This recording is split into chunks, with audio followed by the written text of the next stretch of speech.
voltage regulator at Station 7 has been running hot for 3 days. Not emergency hot. I'm talking about that annoying 105-degree reading that means I'm driving out there twice a shift to check it instead of sitting in the warm truck like a smart person. It's February in Ketchel, Alaska, which means it's dark at 3:30 and I've got another 4 hours on my shift.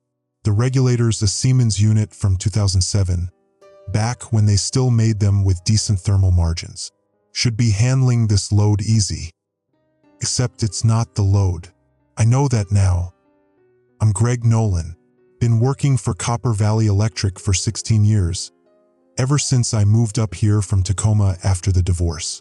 My ex-wife Patricia got the house and I got Trevor, which was the only thing that mattered. He's 14 now, freshman at Ketchel Regional. He's at his friend Danny's cabin this weekend. Danny's dad, Mike Alvarez, took them ice fishing at Bear Lake. Trevor texted me this morning. Dad caught 3 fish already.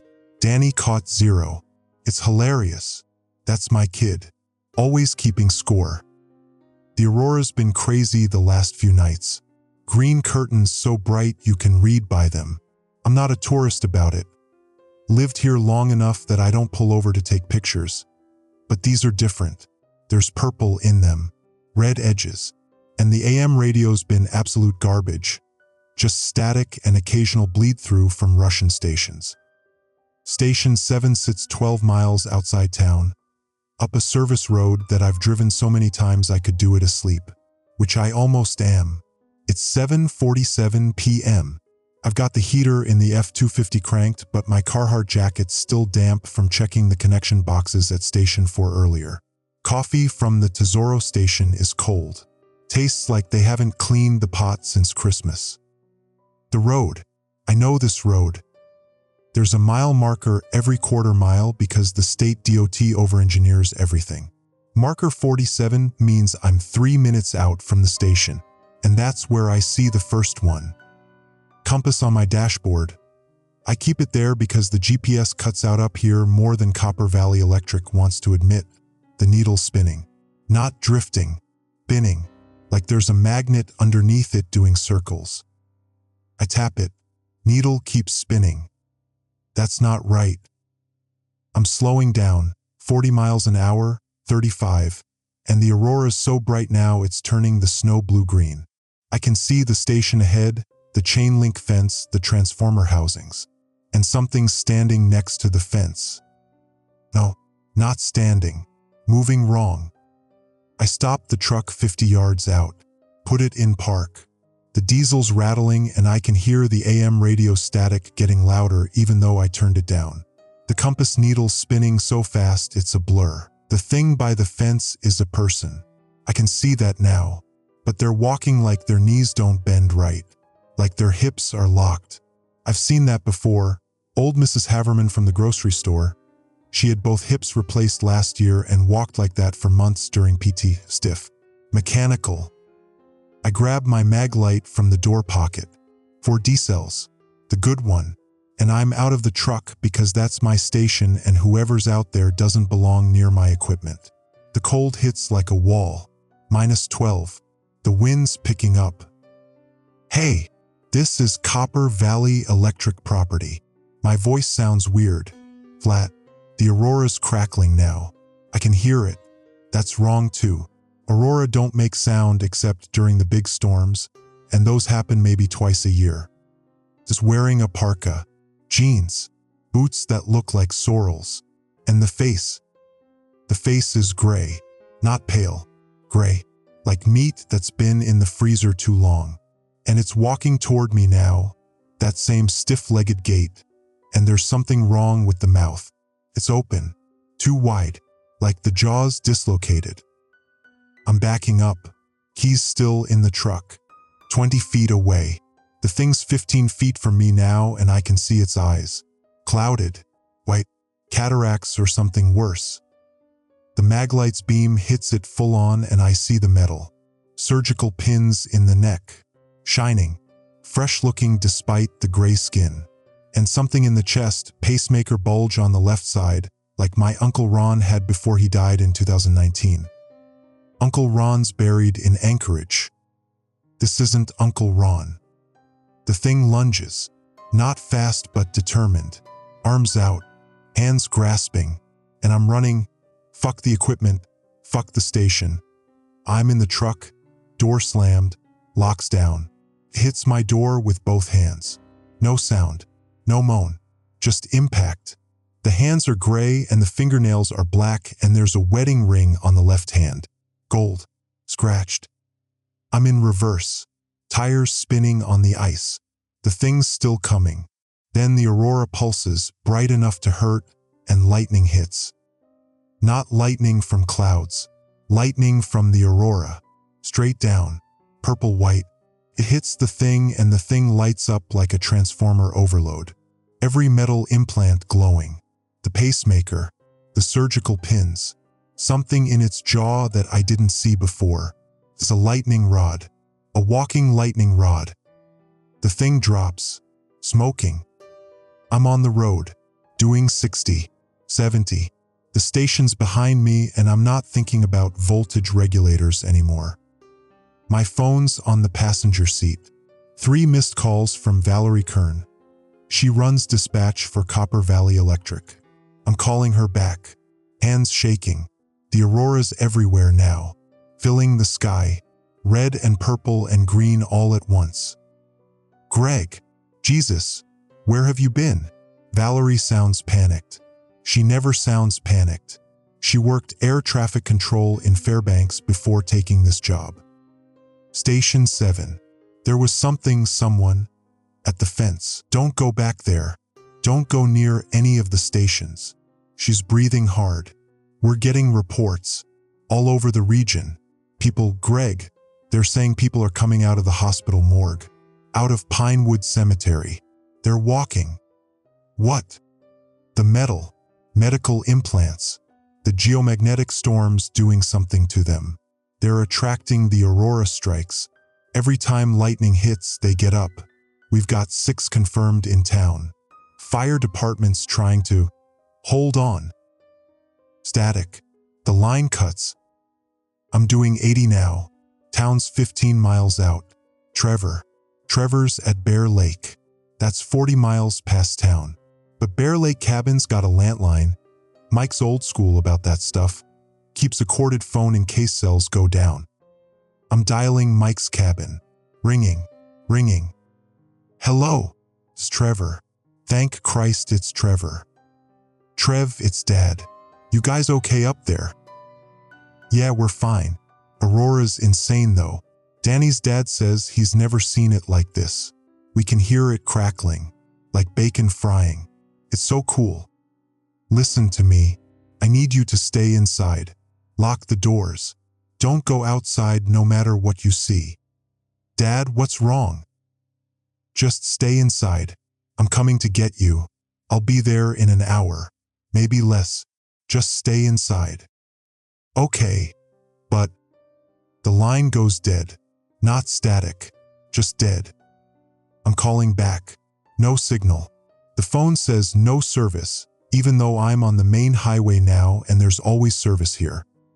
The aurora pulses again, brighter, and I see them. There's 4 of them on the roadside, walking toward the highway, stiff-legged, gray-faced. One's wearing a hospital gown. One's in a suit, like they came from a funeral. And they're all moving toward the road like they know there's something here. I swerve, miss the one in the hospital gown by 3 feet. In the mirror, I see it turn, following the truck, following the metal. The compass is spinning again, the needle's a blur, and there's lightning everywhere now, hitting the road ahead, hitting the trees. Every strike lights up the aurora like a strobe. I'm passing the Tesoro station. The lights are on, but there's no cars. The doors open. Someone's on the ground outside, not moving. I keep driving. Town's ahead. I can see the glow from the streetlights. Ketchel Regional High School, where Trevor goes, 3-story building on the north side. The hospital's on the south. Pinewood Cemetery's between them. My phone buzzes. Text from Valerie. Emergency alert. Geomagnetic storm active. avoid outdoor exposure. Another buzz, emergency alert. Metallic bodies may attract strikes. Metallic bodies, that's what they're calling them. I'm in town now. Main Street, population 4,600. Was 4,600. I don't know what it is now. There's people in the streets, living people, running, and there's others, the gray ones, the stiff ones, walking out of the hospital parking lot, walking out of the cemetery gates, maybe 20, maybe more, and every time the aurora strikes, another one gets up. I see Hank Patterson from the hardware store. He's alive. He's got a shotgun. He's firing at one of them, hits it center mass, and it staggers back but doesn't fall. Doesn't stop. Just keeps walking toward him with that wide open jaw. There's the fire station. 2 trucks outside. Nobody in them. The doors are open.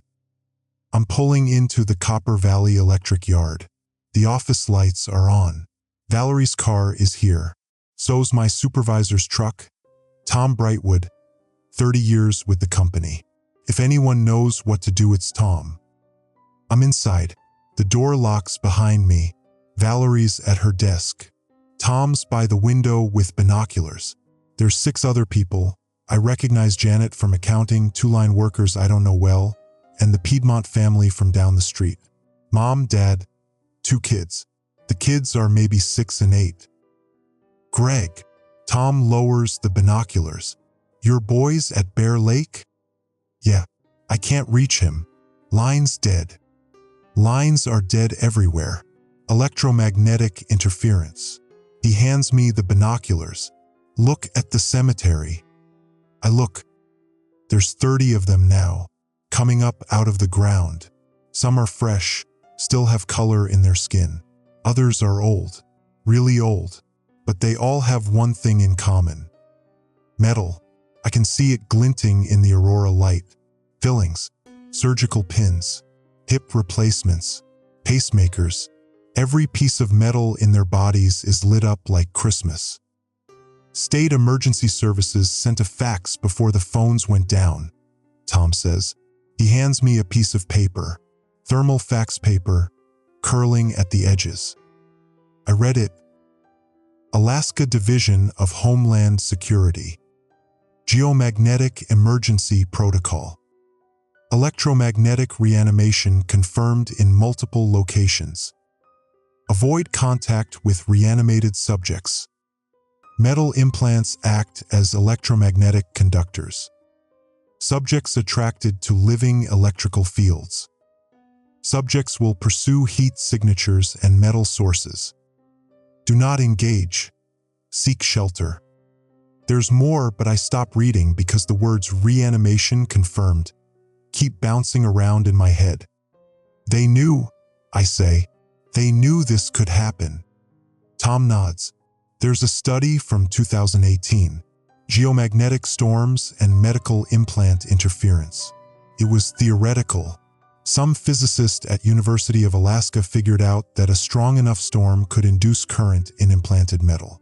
Make it act like an antenna, like a receiver. Receiving what? Whatever's in the aurora, whatever's making them walk. The aurora pulses. Lightning hits something outside. The lights flicker. One of the kids, the younger one, starts crying. Her mom holds her. We need to get to Bear Lake, I say. My son's up there. Mike Alvarez's cabin. Roads might be blocked, Valerie says. We're getting reports of collapsed bridges. The electromagnetic surges are frying everything. Traffic lights, transformers, car computers. My truck's a 2008. Minimal electronics. It'll run. Even if you make it, Tom says. You're driving through 40 miles of this. He gestures at the window, at the aurora, at the gray things walking through town. Every one of those things is a lightning rod. You get too close, the aurora will strike. You'll fry. He's my son. Tom looks at me for a long time. Then he nods. Okay, but you'll need supplies. Rubber-soled boots, best insulation you can get. Distilled water, no minerals to conduct current. And you'll need to ground yourself every time you exit the vehicle. How? Copper grounding cable. We've got spools of it in the supply room. Clip one end to the truck frame, other end to a metal stake. Drive the stake into the ground before you step out. Lets the electromagnetic charge dissipate. That'll work. In theory. I've never tested it against reanimated corpses and aurora lightning. Valerie's looking at something on her computer. The monitor's flickering, but it's still on. Greg, I'm showing Trevor's phone last pinged a cell tower at 8:17 p.m. near Bear Lake. Then nothing. He's alive. I talked to him at 8:15. I'm not saying he's not alive. I'm saying there's no communication. If you go up there, you're going alone. No radio contact. No way to call for help. I look at Tom, at Valerie, at the Piedmont family with their crying kids. Who else is at Bear Lake? Mike Alvarez and his son Danny, Tom says. Maybe some ice fishers. Hard to say. It's the weekend. Mike's got a ham radio setup. He's one of those prepper guys, always talking about EMP scenarios. Ham might work, Tom says. Different frequency, less susceptible to geomagnetic interference. The lights flicker again, longer this time. If we lose power, Janet says quietly, the backup generator will kick in, but it's only got enough diesel for 12 hours. After that we're cold and dark, and every warm body in here is a beacon for those things. I'm looking at the supplies list Tom's writing out. Rubber boots, grounding cable, distilled water, thermal blankets, flares, first aid kit, and at the bottom, avoid metal fillings, jewelry, implants. What about Trevor? I say. He's got. I stop. Tom's looking at me. He's got what, Greg? Metal brace, left leg, from the car accident last year. Tibial fracture. They put in a plate and 6 screws. The room goes quiet. Valerie breaks the silence. How much metal? Titanium plate, 4 inches long, 6 surgical screws. That's enough, Tom says, if the aurora strikes near him. I know what it means. I'm putting on my jacket, checking my pockets, keys, knife, lighter, phone even though it's useless. I'm going to Bear Lake. I'm bringing back my son. Tom hands me the supply list. Get the stuff from the back. I'll help you load the truck. And Greg, drive fast. Don't stop for anything. Those things are slow, but they're everywhere. And every strike brings up more. I'm heading to the supply room when I hear it. A sound that cuts through the diesel generator hum and the aurora crackle and everything else. Scratching. At the office door. We all freeze. The scratching continues. Methodical. Like someone trying to find the handle. Tom moves to the window. Looks out. His face goes pale. There's 12 of them, he whispers. Right outside. They're surrounding the building. The scratching gets louder. And the lights go out. The emergency lights kick in. Battery powered. They cast everything in red. Tom's got his flashlight out. Everybody away from the windows. Center of the room. Now. The Piedmont family clusters together. The kids aren't crying anymore. They're too scared to cry.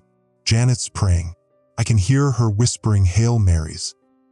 The scratching stops. Then the pounding starts. Not frantic. Methodical. Like they're testing the door. Looking for weak points. The doors steel with a deadbolt. Building code for electrical facilities because of theft risk. But I installed that door myself 3 years ago, and I know the frame's just wood. Reinforced, but wood. How long will it hold? Valerie asks. Depends on how many of them there are. Tom's at the window with his binoculars, staying low. I count 16 now. No, 18. 2 more coming from the direction of the hospital. The hospital's 4 blocks away. That's where the morgue is. 40-bed facility. Small town operation. But even small towns have dead people. And every dead person in that morgue has metal in them. Fillings at minimum. Most have more. We need to secure the perimeter, I say. Check every entry point. Windows, back door, loading dock. I'll take the loading dock, Tom says.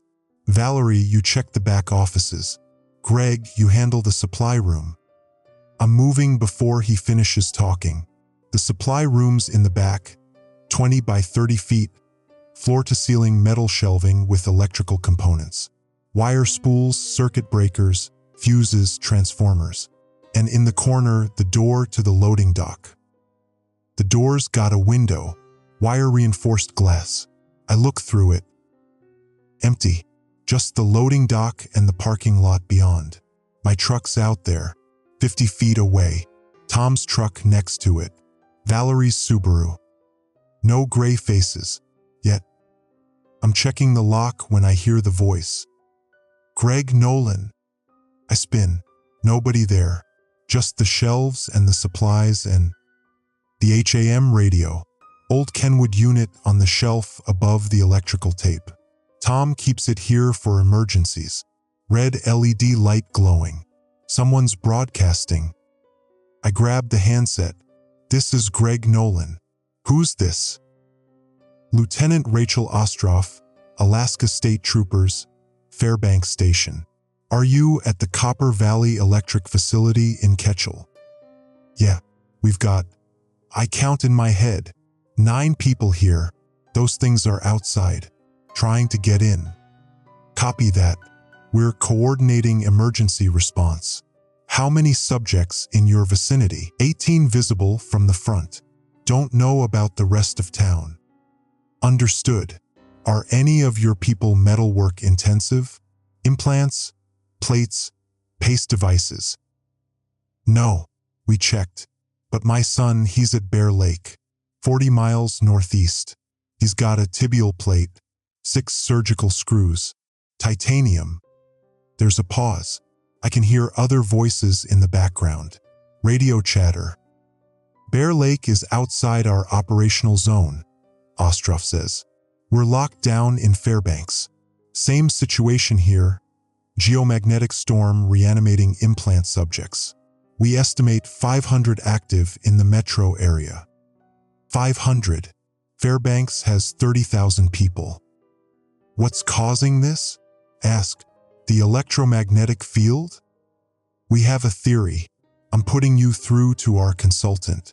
Stand by. Static. Then a new voice. Male. Older. Sounds academic. Mr. Nolan, this is Dr. Philip Royce, geophysicist with the University of Alaska Geophysical Institute. I've been tracking this storm for 6 days. It's a coronal mass ejection CME that hit Earth's magnetosphere at 4:47 p.m. today, largest I've ever recorded. The electromagnetic energy is inducing current in any conductive material, primarily metals. I'm an electrician. I understand induced current. What I don't understand is how it makes dead people walk. The metal implants, pacemakers, surgical pins, hip replacements, they're acting as antennas, receiving electromagnetic signals from the aurora. Those signals are stimulating the nervous system. Residual nerve pathways are responding to the induced current like electrical impulses. They're being puppeted by the aurora. In crude terms, yes, the aurora's electromagnetic field is creating current flows through their implanted metal. That current travels through tissue, following old neural pathways. It's electromagnetic stimulus response. Then why are they attacking people? They're not attacking, they're attracted. Living bodies generate electromagnetic fields. Heart rhythms, nerve impulses, muscle contractions. The subjects are drawn to those fields. And to metal, any conductive material. That explains why they came to the office. Copper Valley Electric. We're surrounded by metal. transformers, wire spools, metal shelving. The building's practically a magnet. How do we stop them? You can't kill what's not alive, but you can disrupt the electrical current. Remove the metal implants. Or, he pauses. Exposure to sufficient electromagnetic force will overload the system. Lightning strikes, for example. Lightning burns them out. It destroys the nerve tissue, fries the pathways. They stop functioning.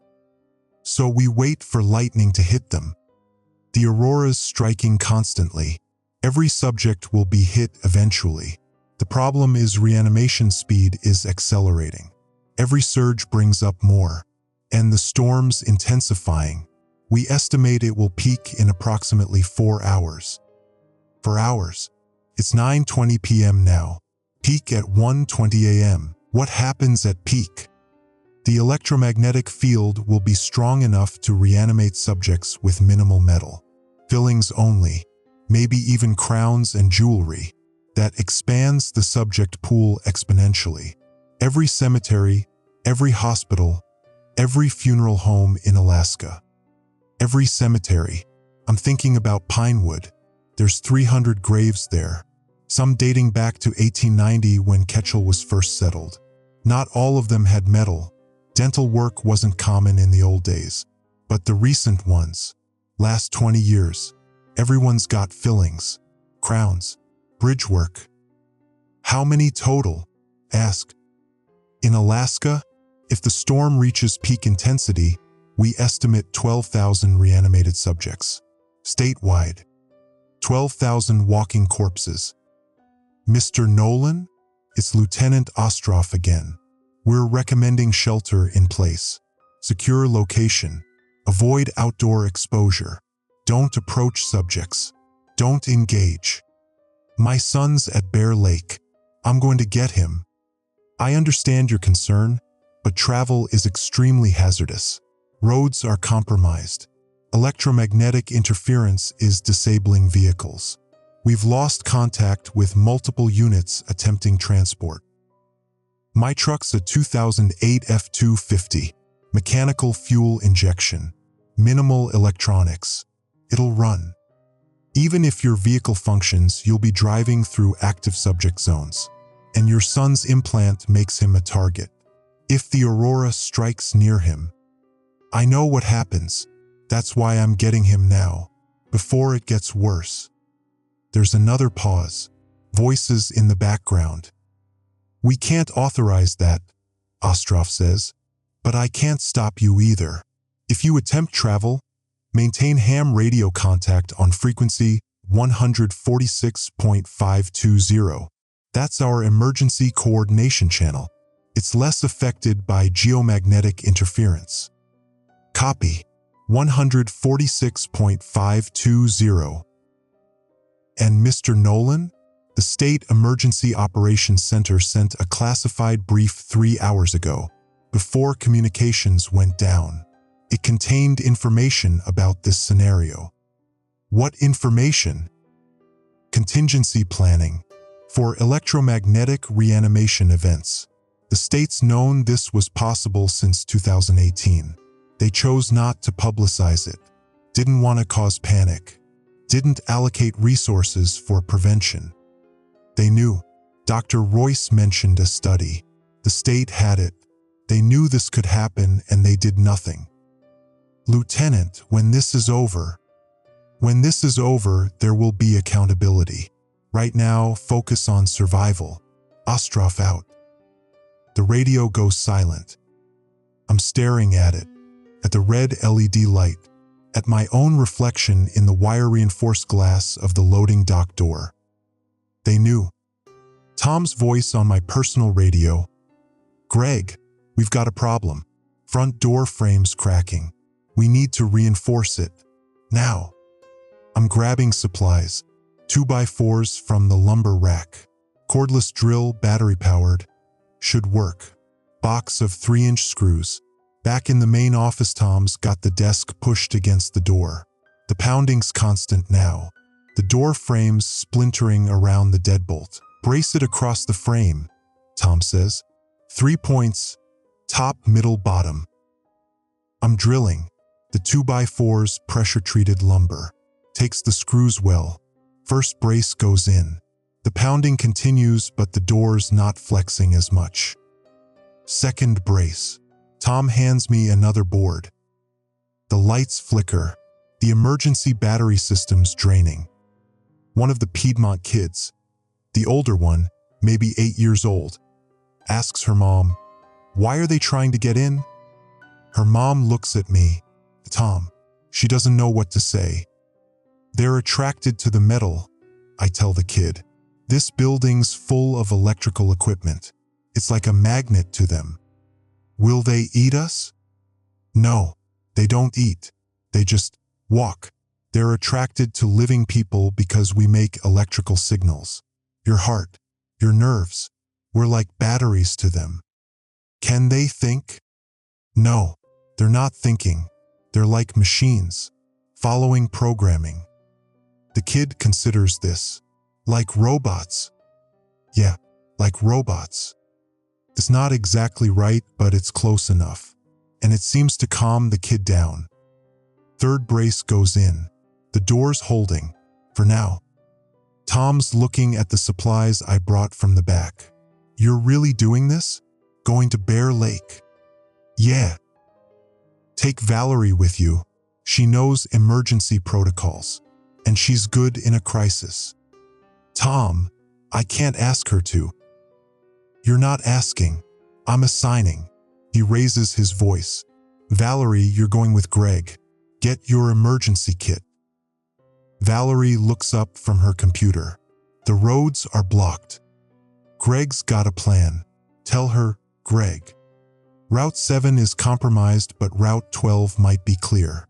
It's the old mining road. Goes north around Copper Mountain, then east toward Bear Lake. Adds 20 miles, but avoids town center. That road's barely maintained," Valerie says. "It's gravel and dirt. No electronic infrastructure to fry. No bridges to collapse. Just road." "What about them? The walking ones?" "They're concentrated in town, near the hospital and cemetery. Route 12 goes through wilderness.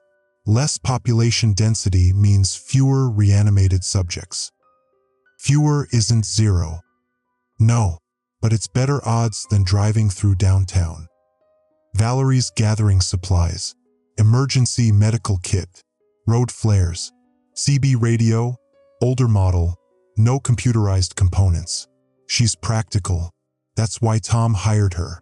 Former air traffic controller means she's used to making decisions under pressure. "We need to reach the truck," I say. "Loading dock door is closest.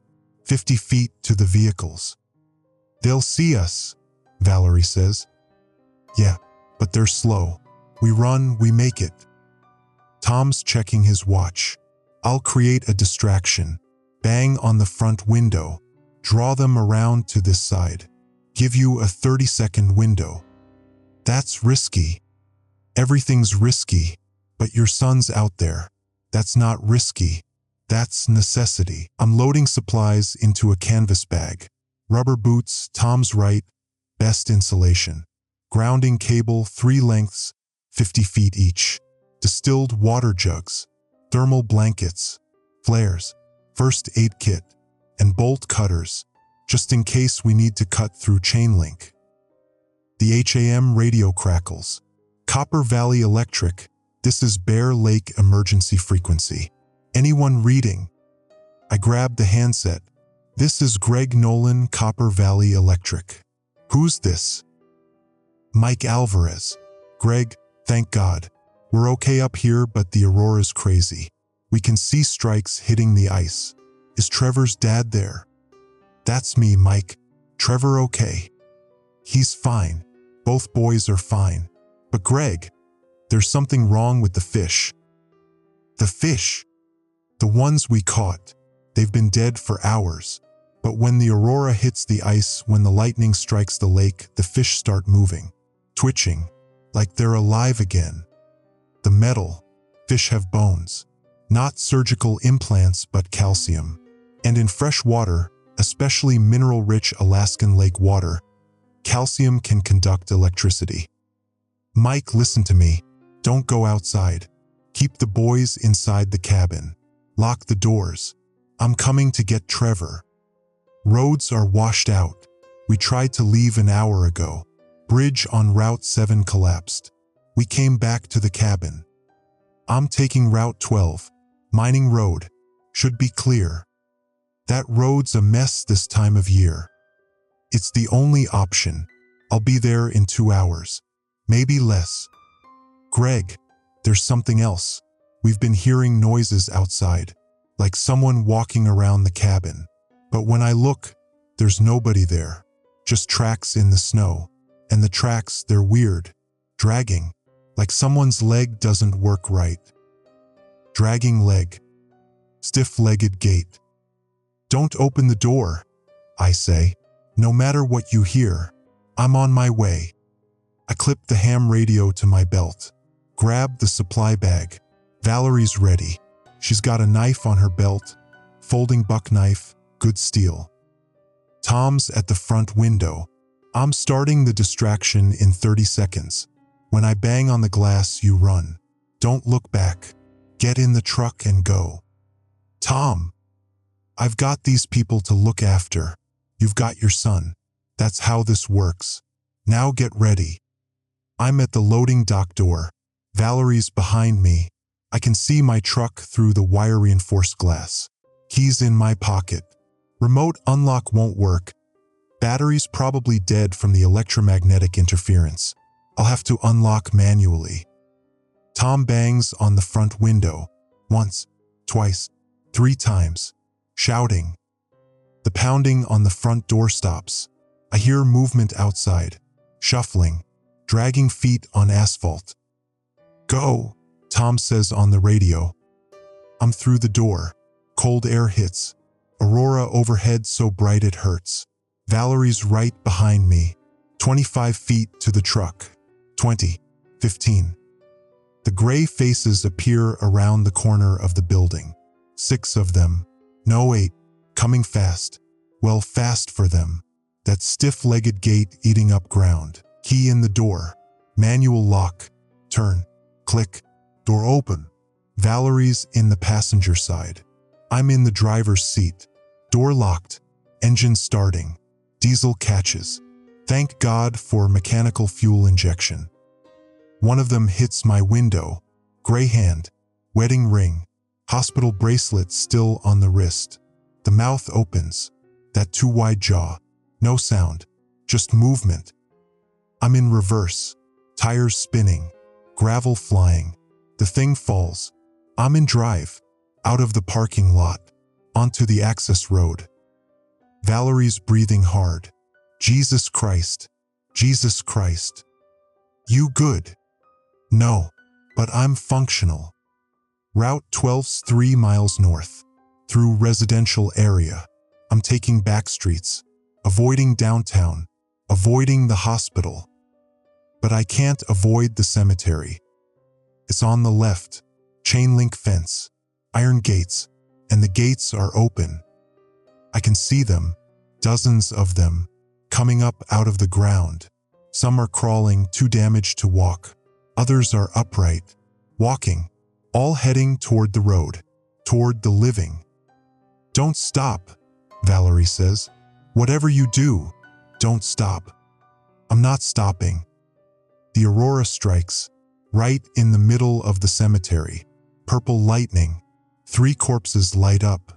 Glowing metal. Pacemakers. Hip joints. Dental work. They burn. Collapse. Stop moving. But 10 more are standing behind them. I'm past the cemetery. Past the residential zone. Past the last streetlights. Route 12's ahead. Gravel road. No lights. Just aurora glow.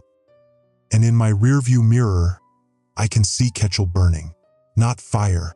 Lightning. Aurora strikes hitting every metallic structure. The hospital. The electrical transformers. The cemetery gates. And walking through it all, the gray figures. Following the electromagnetic pull. Following the living. following us. Route 12's worse than I remembered. Washboard gravel, potholes filled with ice.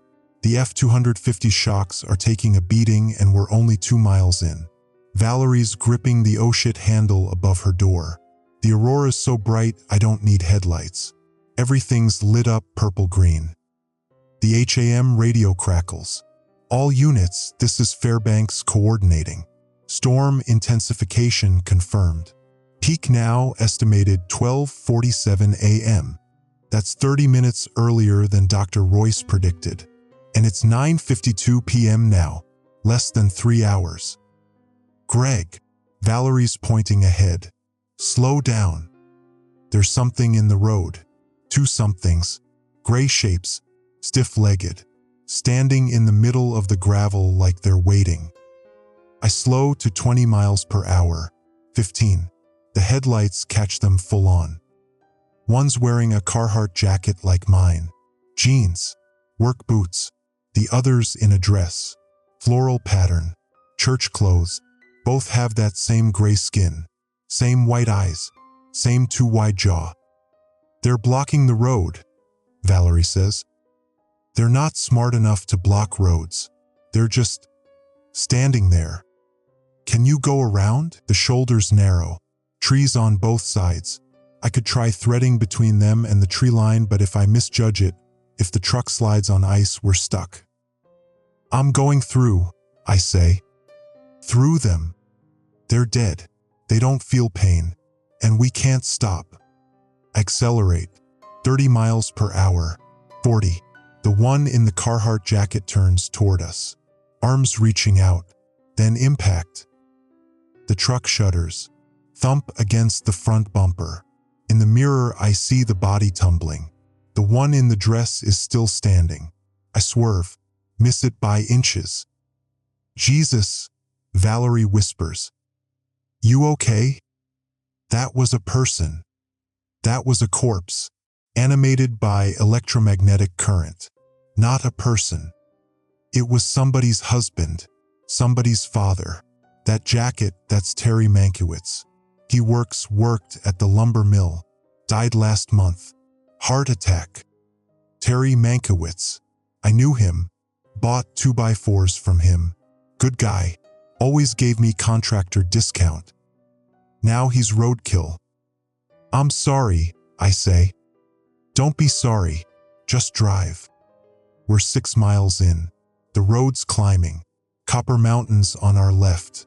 Elevation maybe 3,000 feet at the summit. The trees are thinning out. More rock. More ice. The compass on my dash, the one that was spinning back at Station 7, it's still going. Needle rotating like a drill bit. The electromagnetic fields everywhere now. My phone buzzes. Text message. From Patricia, my ex-wife. Can't be, I say. Phones are down. But there it is. Greg, where's Trevor? Is he with you? No punctuation. No capitals. Like she typed it fast. I'm pulling over, trying to text back. At Bear Lake. Going to get him now. Where are you? Message fails.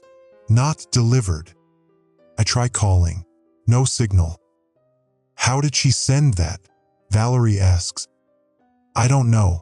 Maybe the electromagnetic interference is creating weird signal bounces. Maybe the text was stuck in a queue and just came through. Or maybe the system's completely fried and you're seeing ghost data. Ghost data. That's a cheerful thought. Another text. Greg, please, he's all I have left. I'm staring at the screen. Patricia and I haven't been on good terms since the divorce.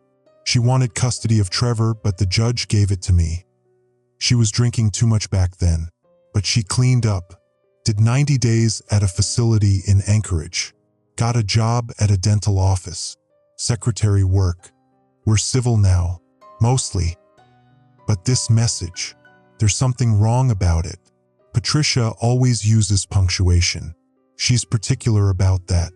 Says it comes from years of typing medical records. Don't respond, Valerie says.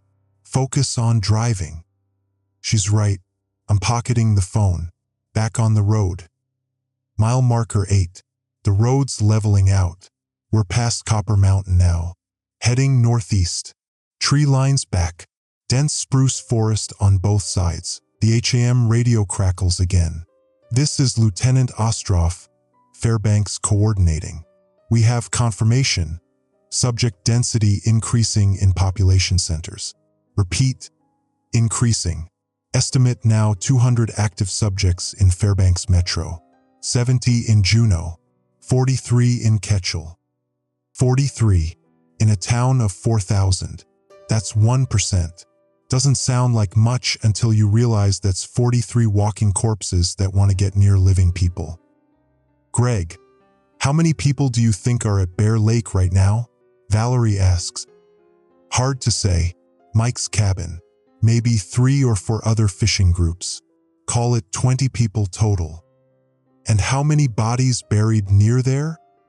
I don't answer right away, because I know what she's getting at. Old mining camp, I finally say, mile east of the lake, abandoned in 1960s. There's a cemetery there, small one, maybe 50 graves.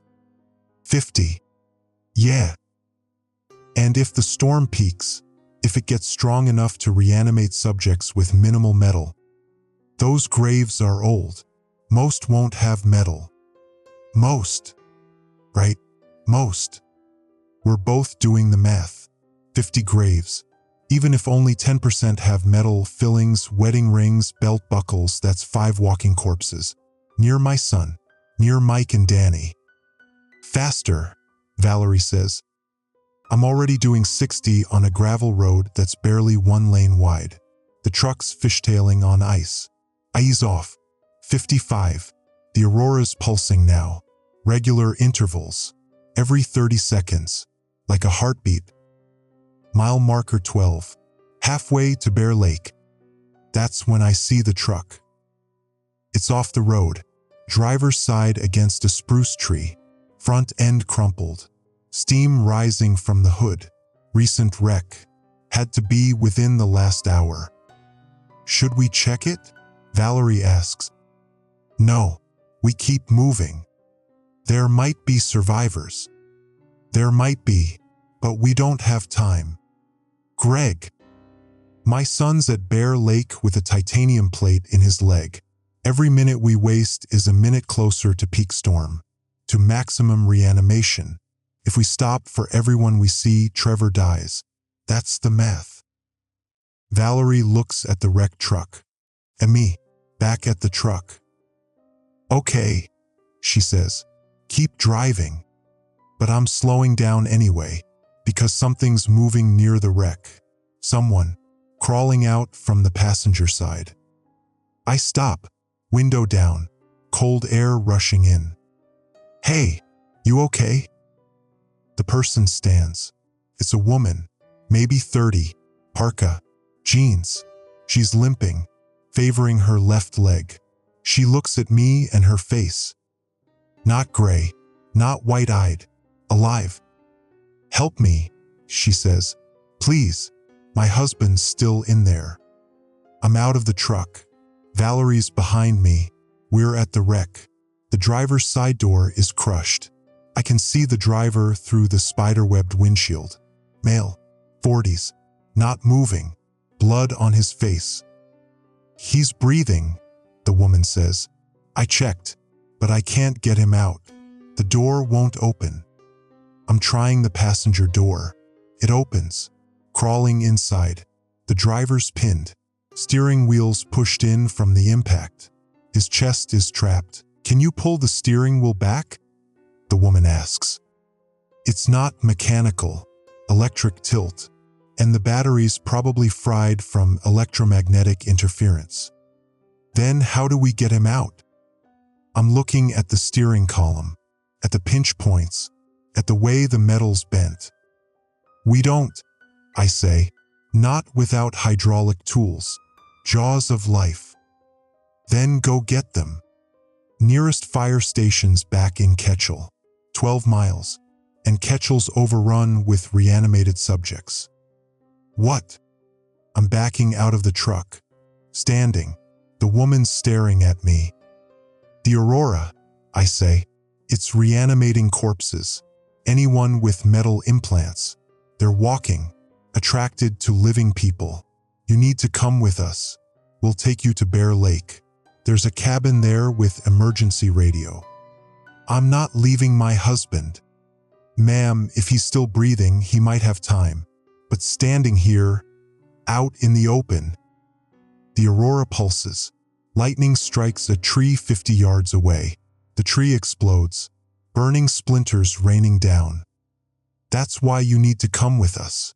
Now. No, I'm staying with him. You go. Get help.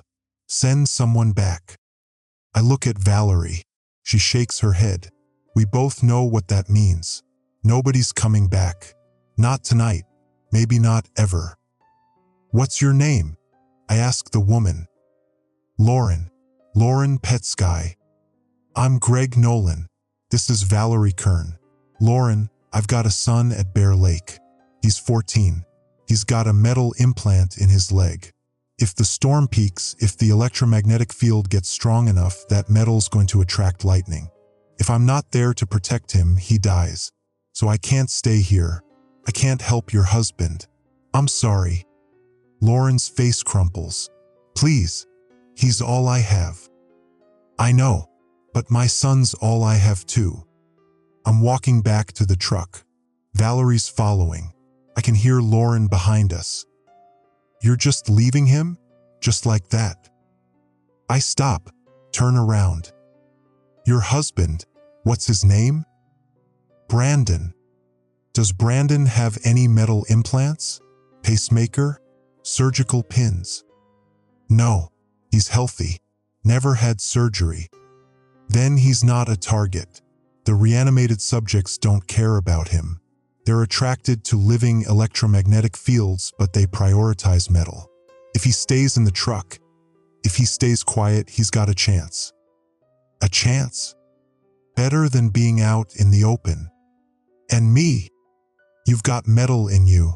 Fillings at least. Maybe more. You're a target. Every minute you stand here, you're a beacon. I'm not leaving him. Then you'll die here. Both of you. I'm in the truck. Engine running. Valerie's in the passenger seat. Lauren's standing in the road, watching us. The Aurora pulses again. Lightning somewhere behind us, toward Ketchel. We should take her, Valerie says. She won't come. We should try harder. There's no trying harder. She made her choice. We made ours. That's how this works. I'm driving, past the wrecked truck, past Lauren. In the rearview mirror, I see her getting smaller, standing in the road. Then she turns, goes back to the truck, back to her husband. That's what you do, Valerie says. If it was Trevor in that truck, you'd stay. Maybe, but Trevor's not in that truck. He's at Bear Lake, and that's where I'm going. We're quiet for the next 5 miles. Just the sound of gravel under tires, the Aurora overhead, the HAM radio crackling with distant emergency traffic. Mile marker 17. I'm checking my watch. 10:31 p.m. We've been on the road 40 minutes. Bear Lake's maybe 20 minutes ahead. My phone buzzes again. Another text from Patricia. Why aren't you answering? I'm ignoring it. Focus on the road. Buzz. I need to know he's safe. Buzz. Greg, please. Buzz. I'm coming to get him. That last one makes me stop. Pull over. What? Valerie asks. Patricia says she's coming to get Trevor. From where? Where is she? I don't know. She didn't say. I'm trying to text back. Where are you? Don't go to Bear Lake. It's not safe. Message fails. I try calling. Straight to voicemail. Patricia's voice. Hi, you've reached Patricia Nolan. Leave a message and I'll call you back. Beep. Patricia, it's Greg. Don't go to Bear Lake. I'm already on the way to get Trevor. The roads are dangerous. There's What do I even say? That corpses are walking? That the Aurora's reanimating the dead? There's emergency conditions. Just stay where you are. I'll call you when I have Trevor. Don't go to Bear Lake. I hang up. The message probably won't send. But maybe it will. Maybe. She's in Anchorage, Valerie says. That's 200 miles from here. Even if she left right now, she wouldn't make it to Bear Lake before dawn. And that's assuming the roads are clear, which they're not. She could take a plane, bush pilot. In this, with electromagnetic interference frying avionics, no pilots flying tonight. She's right, but I'm still worried. Patricia's not rational when it comes to Trevor. She gave birth to him, raised him for 13 years before the divorce. And even though I got custody, she's still his mother. If she thinks he's in danger, she'll do something stupid. I'm back on the road, 60 miles per hour, 65, the truck's shaking on the rough gravel. Mile marker 20, the trees are thinning out again. I can see Bear Lake ahead, dark water reflecting aurora glow. I surround the edges, and on the far shore, lights. Mike's cabin. The HAM radio crackles. Greg, is that you? It's Mike. I grabbed the handset. Yeah, Mike, I'm 2 minutes out. You guys okay? Define okay. We're alive. Cabin's secure. But Greg, there's things outside. Walking around. I counted 6. Maybe more. 6? From where? Mining camp cemetery. I saw them coming across the ice, slow but steady, and Greg, one of them's wearing a mining helmet, old-style carbide lamp, from the 60s. Mining camp cemetery, the old graves. I was hoping they'd be too old, too decayed, but some of them, the ones from the 50s and 60s, those miners had fillings, dental work, metal lunch boxes buried with them as mementos. Metal enough. Stay inside. I'm almost there. There's something else. Trevor's asking for his mom. Says he got a text from her. She's saying she's coming to get him. My stomach drops. When did he get the text? 10 minutes ago. What did it say? Just, Trevor, I'm coming to get you, stay put. That's what he showed me. Patricia, she's not in Anchorage. She's close. Close enough to text Trevor through whatever fried relay system is still functioning. Mike, do not let Trevor outside, no matter what he hears. Even if he hears Patricia's voice, don't open that door. You think. I think the electromagnetic interference is doing weird things to signals. Ghost data, bounced messages, maybe even generating false texts. Don't trust anything digital. Copy that. I'm at the lake access road, dirt track leading to the cabin, quarter mile. The cabin lights are visible through the trees. I can see Mike's truck parked outside. The aurora's everywhere now, curtains of light, purple and green and red, beautiful and terrible. Valerie's looking at something. Greg, 9 o'clock. I look left, and I see them. They're coming across the ice. 6 of them, just like Mike said, stiff-legged, gray-skinned. One's wearing a mining helmet with a carbide lamp. One's in flannel. One's in what looks like a wedding suit, old-fashioned, 60s cut. They're 50 yards from shore, 45, moving slow but constant. Will the ice hold them? Valerie asks. It's February. Ice is probably 2 feet thick. It'll hold. Then they'll make it to shore. Yeah. And then to the cabin. Yeah. I'm accelerating. Down the access road. Truck bouncing over ruts. The cabin's ahead. Mike's at the door. Flashlight in hand. He sees us. Opens the door. I'm parking. Grabbing the supply bag. Valerie's out. We're running for the cabin. One of the gray figures changes direction. Toward us. It's faster than the others. Less decayed maybe. I can see metal glinting in its mouth. Full set of dental work. 20 feet to the cabin. 15. The thing's 10 feet behind us. Arms reaching. We're inside. Mike slams the door. Bolts it. Trevor's there. He looks scared, but he's trying not to show it. That's my kid. Always trying to be tough. Dad. I grab him. Hug him. He's solid. Real. Alive. You okay? Yeah. Danny and me, we're okay. But Dad, what's going on? Mike said something about dead people walking. That's what's happening. The Aurora. It's reanimating corpses. Anyone with metal implants. Trevor's face goes pale. Dad, I've got metal in my leg. I know. Does that mean? No, you're alive. The electromagnetic field only affects dead tissue, dead nerves. You're fine. But if lightning hits near me, then we make sure lightning doesn't hit near you. There's a pounding on the door. Not hard, just methodical. Testing. Mike's at the window. 7 now. One more joined them from the woods.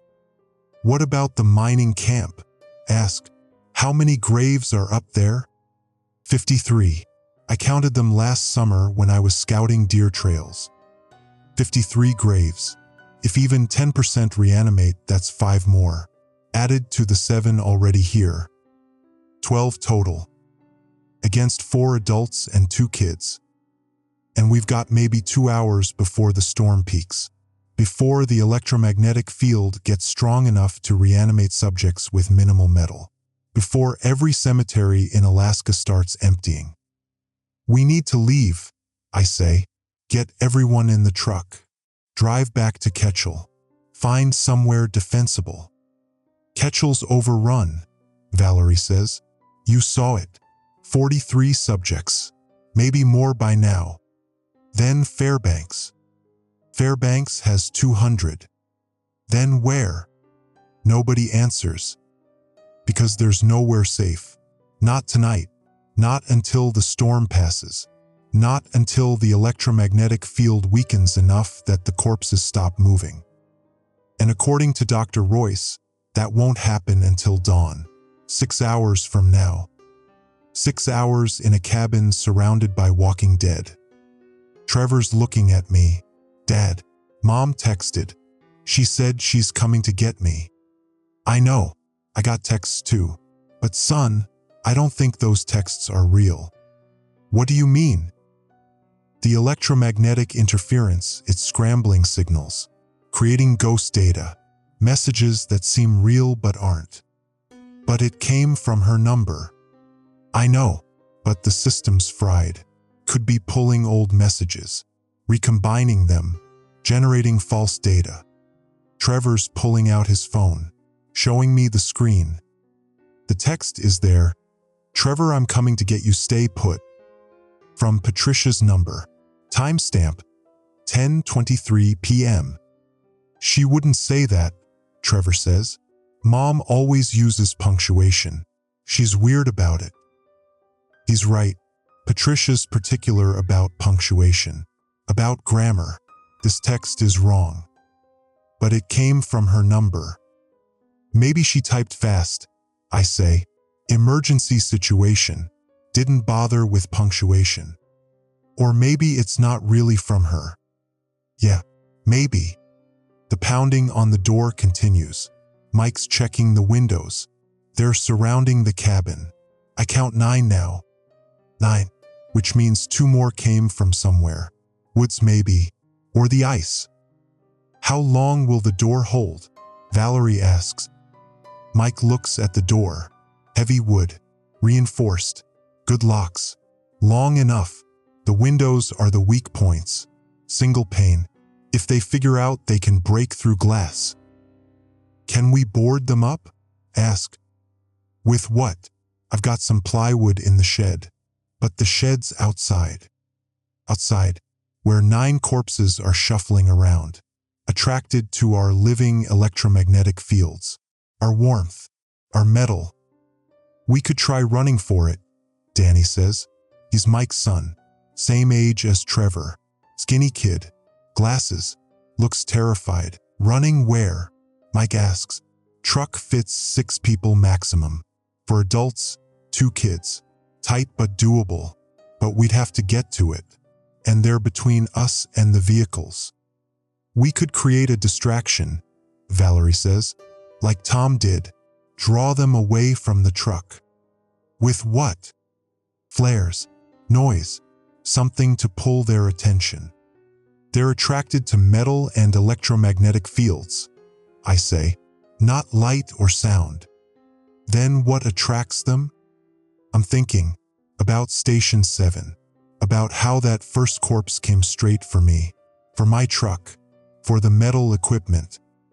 Metal, I say, conductive metal. If we throw something metallic, something that'll draw the electromagnetic field away from the cabin, they'll follow it. Like what? I'm looking at the cabin, at the propane stove, at the metal lanterns hanging from hooks, at the toolbox in the corner. Tools, anything metal, we throw them as far as we can. Create a pile. The electromagnetic field will concentrate there. The corpses will go to it. For how long? I don't know, but long enough for us to reach the truck. Mike's considering it. That might work, but we'd be giving up our tools, our supplies. We'd be alive. Point taken. Trevor's still looking at his phone. Dad, another text. From Mom. He shows me. Trevor, are you there? Answer me, baby. I can see the cabin. I can see the cabin. My blood goes cold. Mike, check outside. Tell me what you see. Mike's at the window, scanning the darkness, the aurora glow, the tree line. I see the 9 at the door. I see, wait, there's something else. On the access road. Headlights. A vehicle. What kind? Can't tell from here. Too far. But it's coming this way. A vehicle. On the access road. Heading toward the cabin. Patricia. It's got to be Patricia. But how? How did she get here so fast? And why would she drive here when I told her not to? Unless those texts aren't from Patricia at all. Unless something else is sending them. Something that knows how to use her phone number, her speech patterns, her relationship with Trevor. Something that wants us to open the door.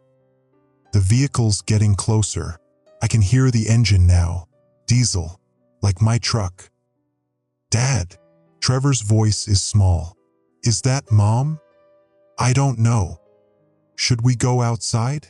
If it's her. We stay inside until we know for sure. The vehicle stops, 50 feet from the cabin. The headlights cut out. The driver's door opens. The figure steps out. It's dark, too dark to see details, just a silhouette against the aurora glow. The figure walks toward the cabin, steady, not stiff-legged, not dragging. Normal gait. Human.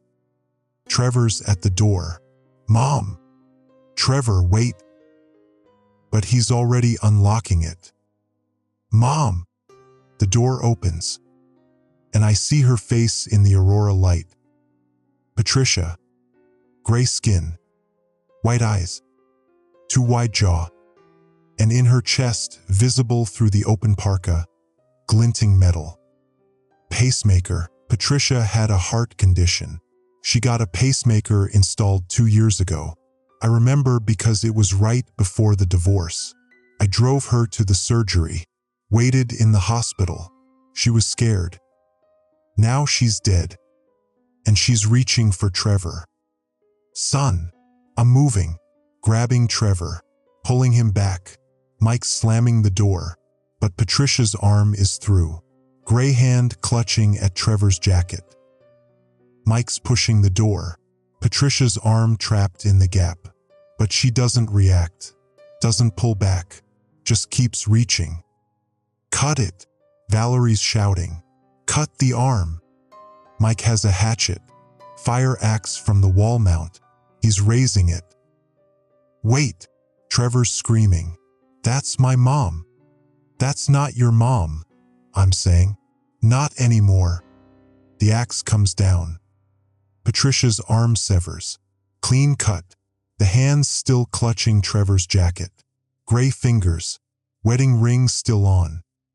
The same ring I gave her 15 years ago. Mike slams the door. Locks it.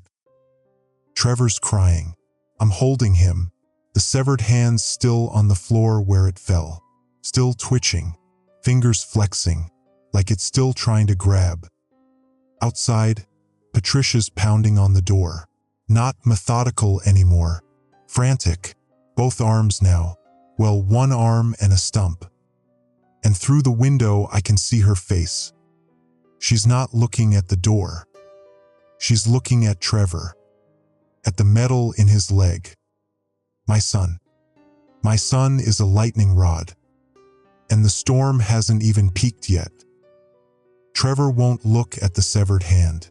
He's in the corner of the cabin, face pressed against the wall, shoulders shaking. Mike picked up the hand after we got the door closed, wrapped it in a towel, put it in the sink, said we couldn't just leave it on the floor, but we can still hear it, fingers scraping against stainless steel, still trying to grab. Danny's sitting with Trevor, not saying anything, just there. I'm at the window. Patricia's outside with the others. 11 total now. 2 more came from the ice. They're all facing the cabin, not moving anymore, just standing, waiting. Why'd they stop? Valerie asks. I don't know. But I do know. They're waiting for something, for the right moment, for the storm to peak. My watch says 11:03 p.m. Peaks at 12:47. Hour and 44 minutes. Mike's checking his supplies. I've got 2 shotguns. Remington 870. 12 gauge. Maybe 40 shells total. Hunting rifle .308 Winchester. 50 rounds. Hatchet. Fire axe. 2 propane tanks. First aid kit. Emergency radios down. Satellite phone won't connect. Too much interference. The metal tools, I say. We can use them. Create a distraction pile. Draw the corpses away from the truck. How much metal we talking? Everything. Toolbox, propane tanks, lanterns, anything conductive. That's all my equipment. You want your equipment or your life? Mike considers. Life, I guess. We're gathering metal objects. There's more than I thought. Tool sets, spare parts, box of nails, can of bolts, fishing tackle with metal hooks and weights, all getting piled by the back door. How far can you throw? I ask Mike. 30 feet maybe, 40 if I'm lucky. That'll have to do. We get them focused on the pile, we run for the truck. What about Trevor? Valerie asks. I look at my son, at the metal in his leg that I can't see but know is there. 4 inches of titanium plate, 6 surgical screws, enough metal to make him a target. He comes with us. Greg, if the aurora strikes, if lightning hits near him, then we keep him away from open sky, keep him grounded, use the rubber boots and grounding cable. That might work for you. You're an adult. You know how to stay calm. But he's 14.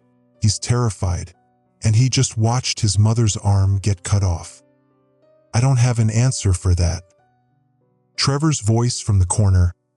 I can hear you. Stop talking about me like I'm not here. I go to him, crouch down. Trev, I need you to listen. The metal in your leg, it's not dangerous by itself, but it attracts the electromagnetic field. Lightning specifically, so we need to be careful. How careful? Stay low, stay grounded, don't touch metal. If you feel your skin tingling, If you feel static electricity building, you tell me immediately. What happens if lightning hits me? It won't. But what if it does? I look at his face. He's scared, but he's asking the right questions. Smart kid. If lightning hits you, the current will travel through your body. The metal in your leg will conduct it. Could cause cardiac arrest, burns, nerve damage.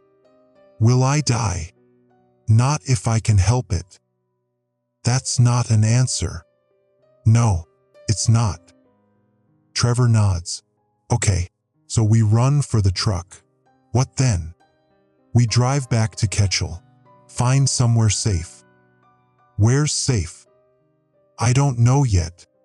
What about Mom? I don't know how to answer that either. Patricia's outside, dead, reanimated, walking around with one arm. Your mom's gone, Trev. I saw her face. She looked at me. She knew me. That's not knowing. That's electromagnetic stimulus. Her nervous system's responding to current, not thought. She reached for me. She's attracted to your electromagnetic field and to the metal in your leg. It's not personal.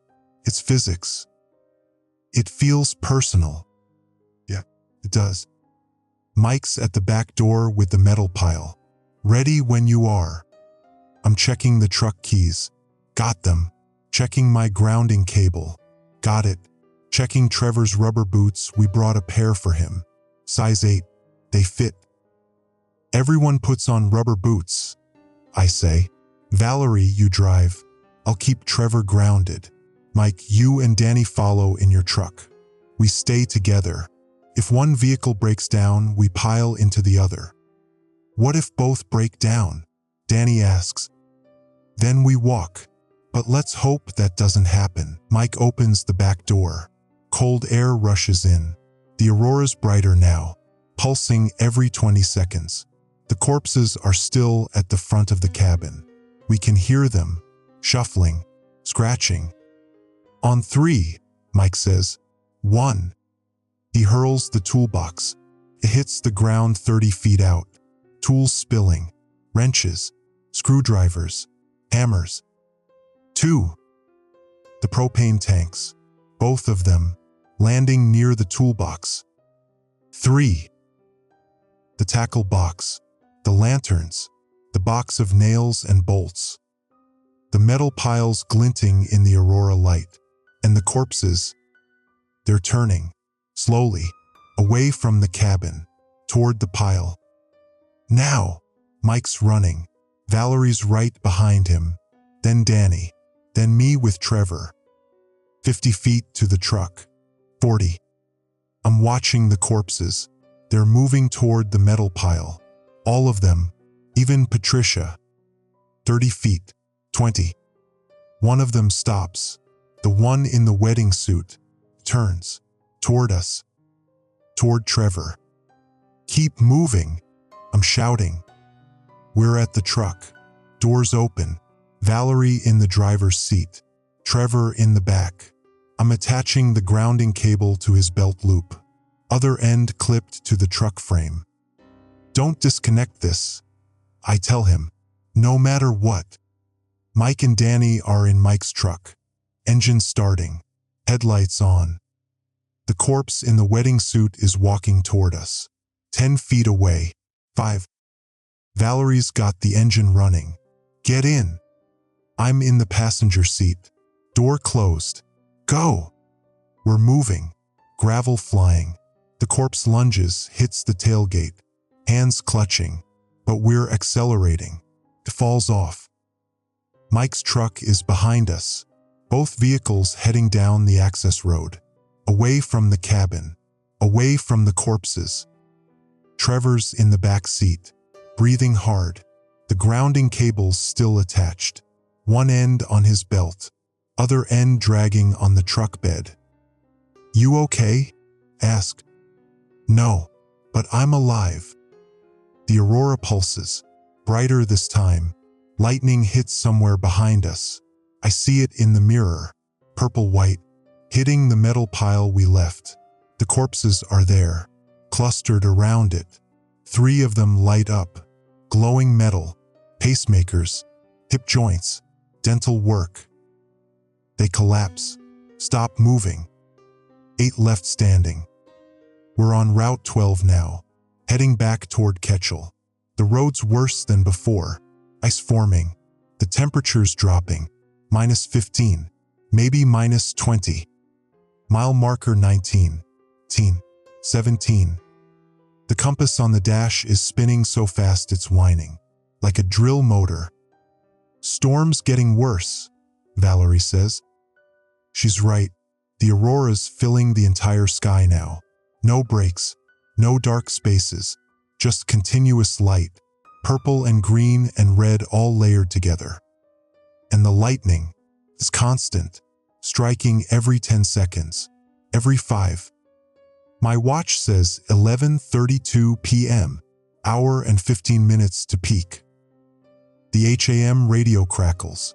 Not Fairbanks, someone else. Anyone reading this, trapped in school gymnasium, subjects outside, need assistance. There's a woman's voice, panicked, young, maybe a teacher. I grabbed the handset. This is Greg Nolan. Where are you? Ketchel Regional High School. We've got 60 people in the gymnasium, students and staff. The subjects broke through the north entrance. We barricaded the gym doors, but they're pounding on them. I don't know how long the doors will hold. 60 people. At Trevor's school. How many subjects? Ask. I counted 20 outside the gym, maybe more in the hallways. Do you have weapons? Any way to defend yourselves? We've got a fire extinguisher, some chairs, nothing else. A fire extinguisher and chairs against 20 reanimated corpses. What's your name? Ask. Denise Kwan.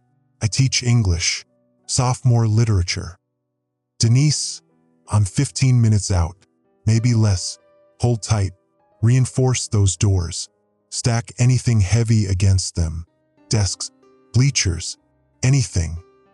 We already did that. But Greg, some of the students have braces, metal braces on their teeth. They're attracting, the subjects are focusing on them, clawing at the doors near where those students are standing. Metal braces, orthodontic work.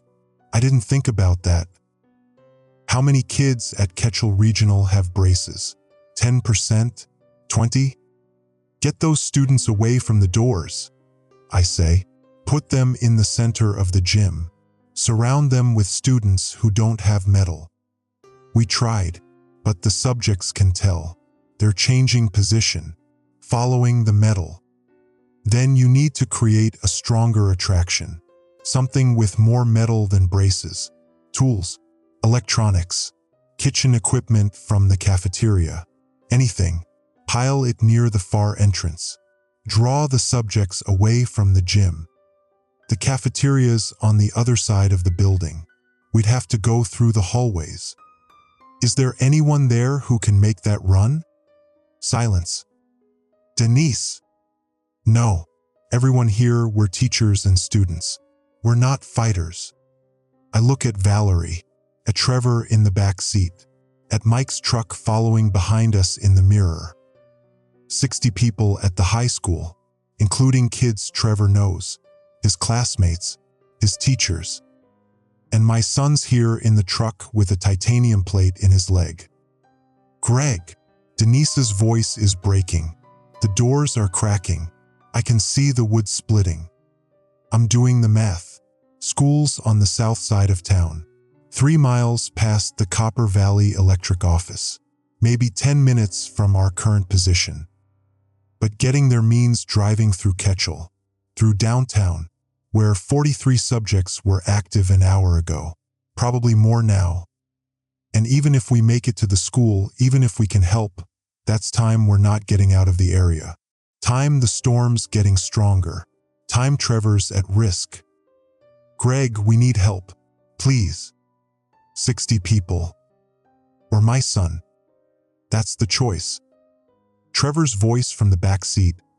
Dad, those are my friends at that school. Jessica Polk, Nathan Yu, Mr. Henderson who teaches biology. I know. We have to help them. Trev. Dad, they're going to die if we don't. I'm looking at Valerie. She's driving, eyes on the road, but she nods, just once. Mike, I say on the radio, you copy. Copy. We're diverting to Ketchel Regional High School. 60 people trapped in the gymnasium, 20 subjects outside. We're going to help them. There's a long pause. You sure about that? Mike asks. No, but we're doing it anyway. Copy. We're with you. I'm telling Denise, we're coming. 10 minutes. Keep those doors reinforced. Stack everything you've got. Thank you. Thank you. The radio goes silent. Valerie's accelerating. 70 miles per hour on a gravel road. The truck's shaking. Trevor's in the back, grounding cable still attached. He's holding onto the oh-shit handle. Mile marker 12, 11, 10. The town lights are visible now, but they're flickering. Brownouts. The electromagnetic storms overloading the power grid. Transformers are blowing, I say. Whole systems going down. How long before total blackout? Valerie asks. Could be any minute, could be hours. Depends on the surge patterns. Mile marker 7, 6. We're passing the cemetery. The gates are open, and the cemetery's empty. Every grave disturbed, dirt piled, coffins open. All of them gone. All walking. Jesus Christ, Valerie whispers. There's got to be 100 corpses from Pinewood alone, plus the hospital morgue, plus the funeral home, plus everywhere else in town where dead people are stored. How many total? 200? 300? And they're all somewhere in Ketchel, walking, looking for living electromagnetic fields, for metal. We're on Main Street. The Tesoro station is dark. Windows smashed. Door hanging open. No people. Just corpses. 4 of them outside. They turn as we pass. Start following. The hardware store. Dark. Hank Patterson's truck is still parked outside, but Hank's gone.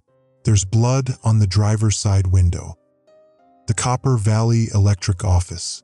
Lights still on, backup generator running. I can see people inside through the window. Tom, Janet, the Piedmont family. They're alive. But I don't stop. Can't stop.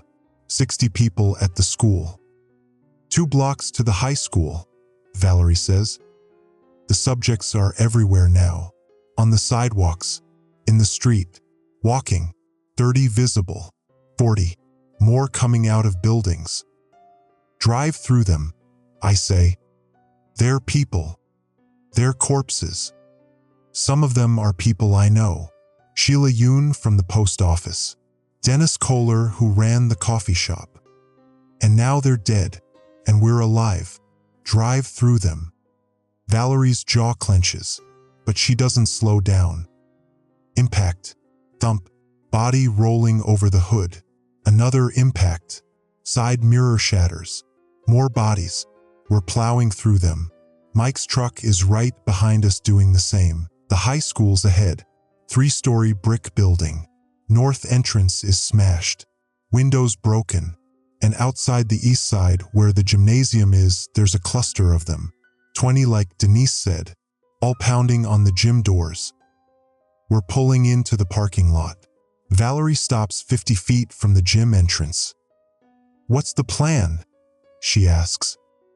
I'm looking at the subjects, at the gym doors, at the layout. We need to draw them away, create a distraction strong enough that they abandon the doors. With what? We used all our metal at the cabin. The truck, Mike's truck. Both vehicles have metal frames, electrical systems, batteries. You want to sacrifice the trucks? Just position them, Park them on the far side of the lot. Honk the horns. Flash the lights. Draw the subjects away from the gym. Once they're clear, we get everyone out. Load them into the school buses parked around back. School buses have electronics. Computers. They might not start. They're diesel, less computerized than gas vehicles. Some of them might work. Might. It's what we've got. Mike's voice on the radio. I heard that. Risky plan. You got a better one? No. Let's do it. We're repositioning, driving to the far end of the parking lot, 200 feet from the gym entrance, parking the trucks, engines running, headlights on high beam. I'm laying on the horn, long blast. The subjects at the gym door turn, slowly, looking toward the sound, toward the light, toward the metal. Mike's doing the same, his horn's louder, aftermarket air horn, train horn, the kind that's probably illegal. The subjects are moving, away from the gym, toward us.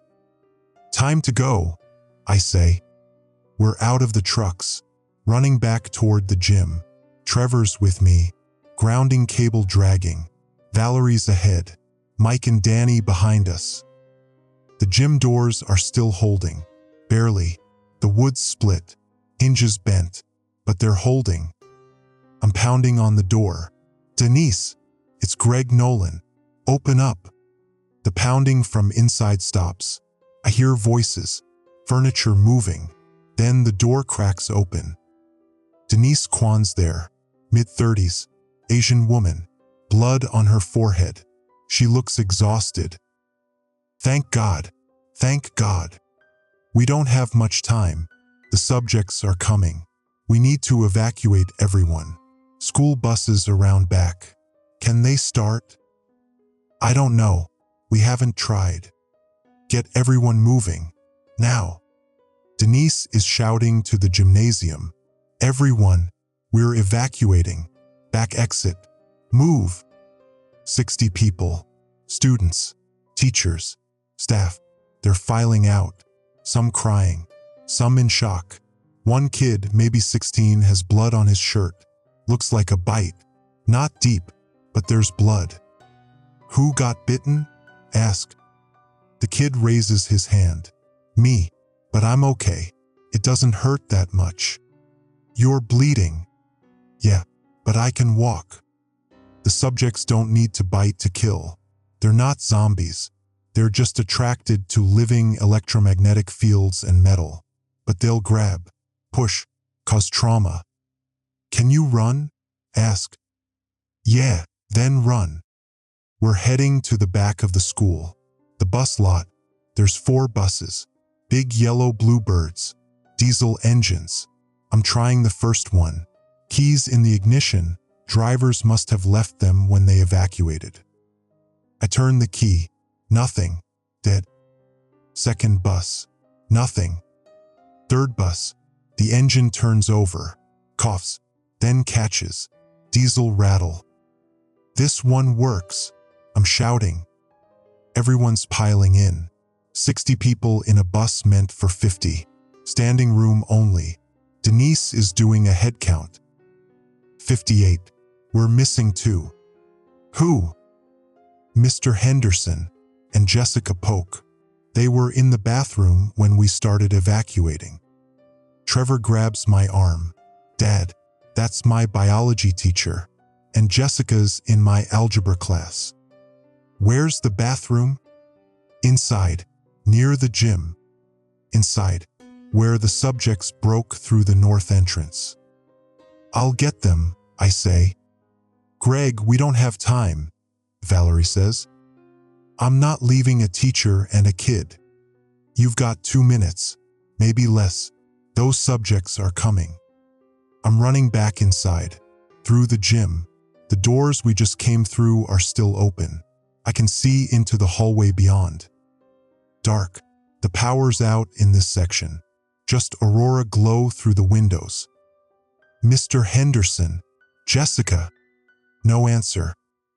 I'm moving down the hallway, past lockers, past classroom doors. There, the bathroom sign. Henderson, Jessica, we're evacuating. The bathroom door opens. Mr. Henderson comes out. He's maybe 50, balding, wire-frame glasses, and behind him Jessica Polk, 15, braces on her teeth, crying. We heard pounding, Henderson says. We didn't know if it was safe to come out. It's not safe, but we're leaving anyway. Come on. We're heading back to the gym. Halfway there when I hear it. Scratching. Behind us. I turn. There's 3 of them at the end of the hallway, coming from the north entrance. Gray faces. Stiff gait. Run. We're sprinting. Henderson's in front. Jessica behind him. Me in the rear. The subjects are following. Not fast, but steady. Through the gym. Out the back exit. The bus is right there. Engine running. Everyone inside. Go! I'm shouting to Mike, who's in the driver's seat. But Henderson stopped. He's looking at something. The parking lot. The subjects from the gym entrance, the 20 we drew away with the trucks, they're surrounding the bus, blocking the exit.